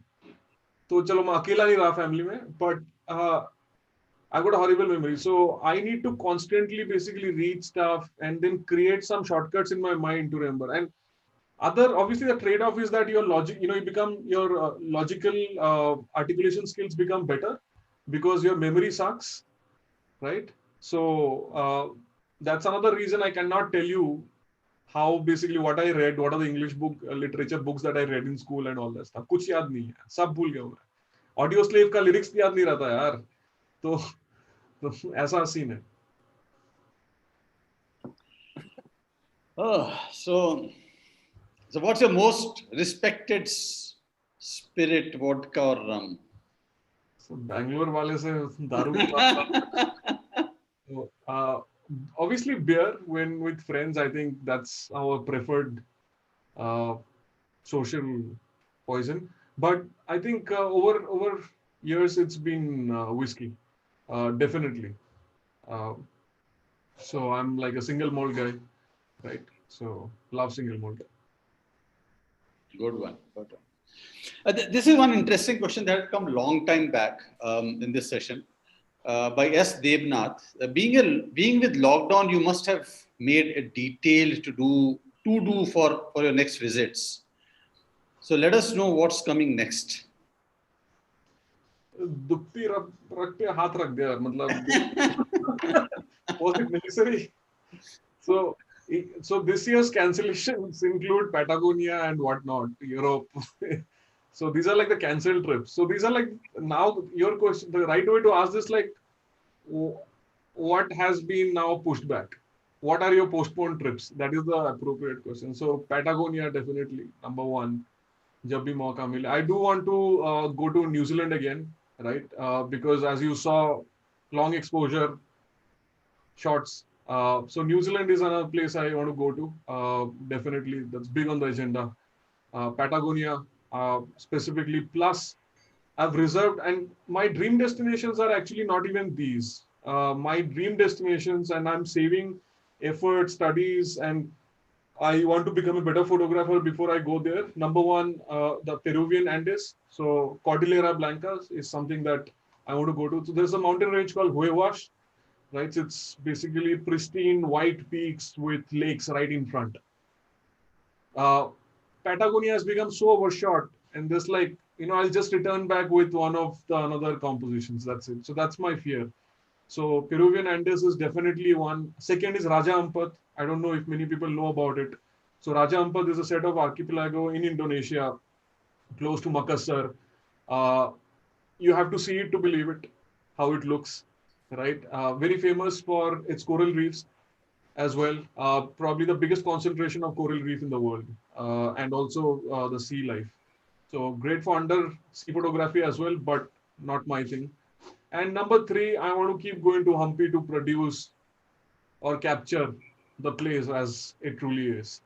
So these three, plus obviously Patagonia and then New Zealand, and plus I think Norway is someplace I want to go to. Somehow Iceland has not been on the agenda so far because again it's so overshot. But again I want to go because I think I think Prakash, Jassi, Sandeep, all of you have produced, even Atanu, you've produced such amazing images that I would love to go. But my only fear is that would I come back with compositions that I would be proud of. Okay, I'll give you an offer now. We can, when we go to Iceland this time with you, we'll go to highlands. Let's not explore the known places. Let's not. Done deal. Yeah, done deal. Island, no hotel, huh? No let hotel, us wander around in the highlands and create Island in the winter. unique compositions. No hotel, huh? Yeah, no hotel. No hotel. I'm in. कौन किसके साथ सोएगा? Family sure. I snore a lot. छत पे बैठेंगे. बीच में रख देंगे, बीच में. We've had a phenomenal session, 3 hours 15 minutes, but I still have one question which I wanted to ask, and I have always wondered that. I think it is my kind of question is that why exploring light? I think it's probably the best question of the entire session, because if not exploring light, this wouldn't have happened in the first place. And so obviously, as you know, and Justin knows this, so Bangalore has been probably at brimming with both, I think, great photography companies, honestly, right? Because obviously exposure to technology and then a lot of entrepreneurs here. So a lot of well-known brands have come from Bangalore and a lot of well-known photographers. My philosophy was, if I want to really make an impact and then basically, contribute to the outcome, I cannot be just a small fish in a big ocean. That was the first thing. And secondly, sometimes people who tout themselves to be the big ocean, I sometimes do not actually even agree that they should be oceans. They think themselves to be the oceans. So Exploring Light, obviously, I knew about Jassi, and like you, I did not really know. Sandeep, I knew. I have been following on 500px. Atanu was a Facebook friend. Prakash was like a Sony ambassador, so I knew him from Facebook. Himadri, I've been following. So everybody knew everybody in the whole group, right? So Rajneesh, I've admired his work for a long time.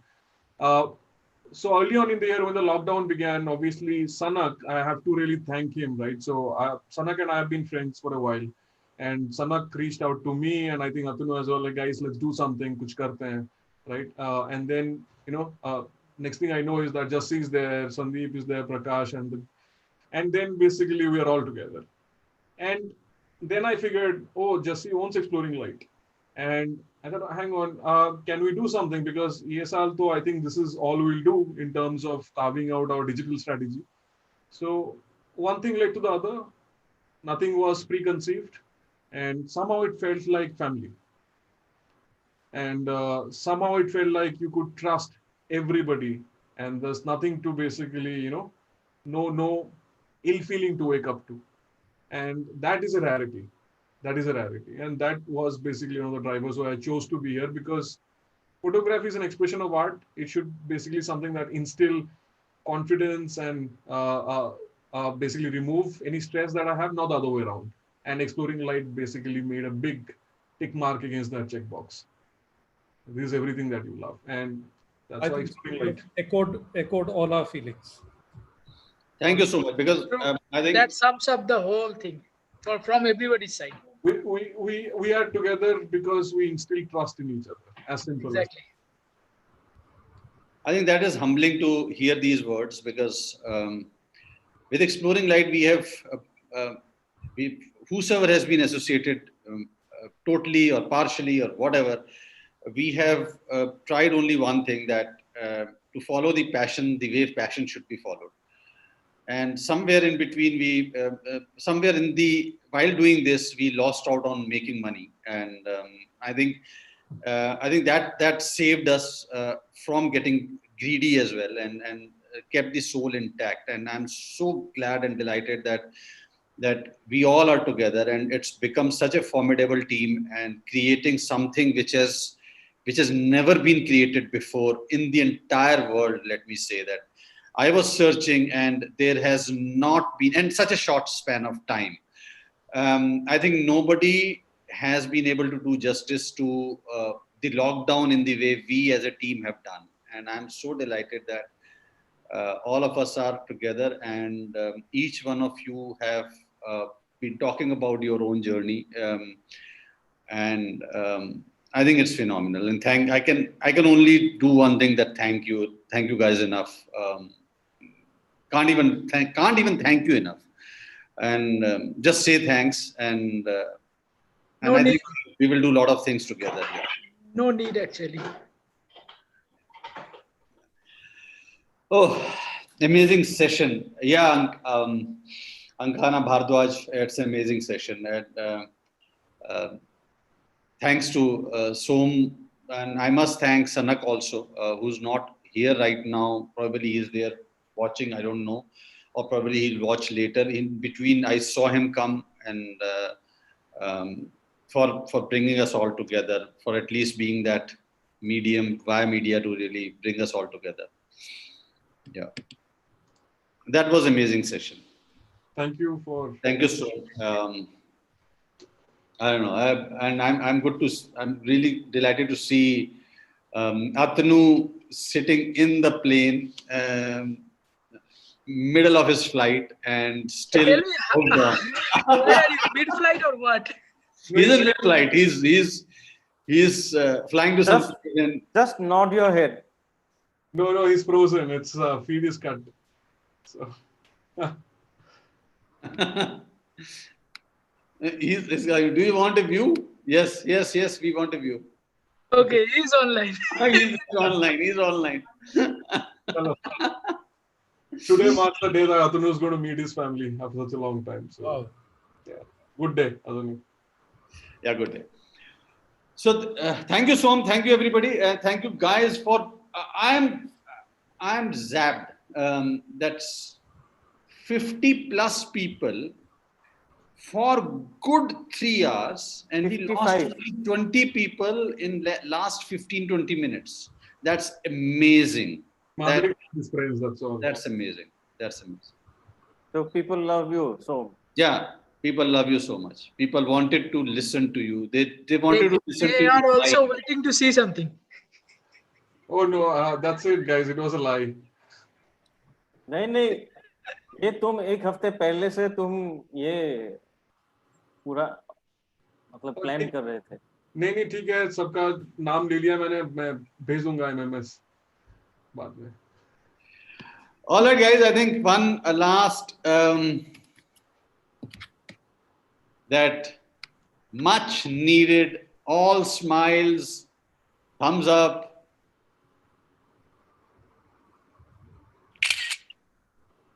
Yeah, done. Thank you. Okay, thank you, guys. Thank you, everyone. Thank you, Som. Thank you, Prakash, Sandeep, Himadri, Atanu. All the best to you, and hope to come back soon with a new session sometime next week. Thank you and good night. Good night. Good night. Thank you.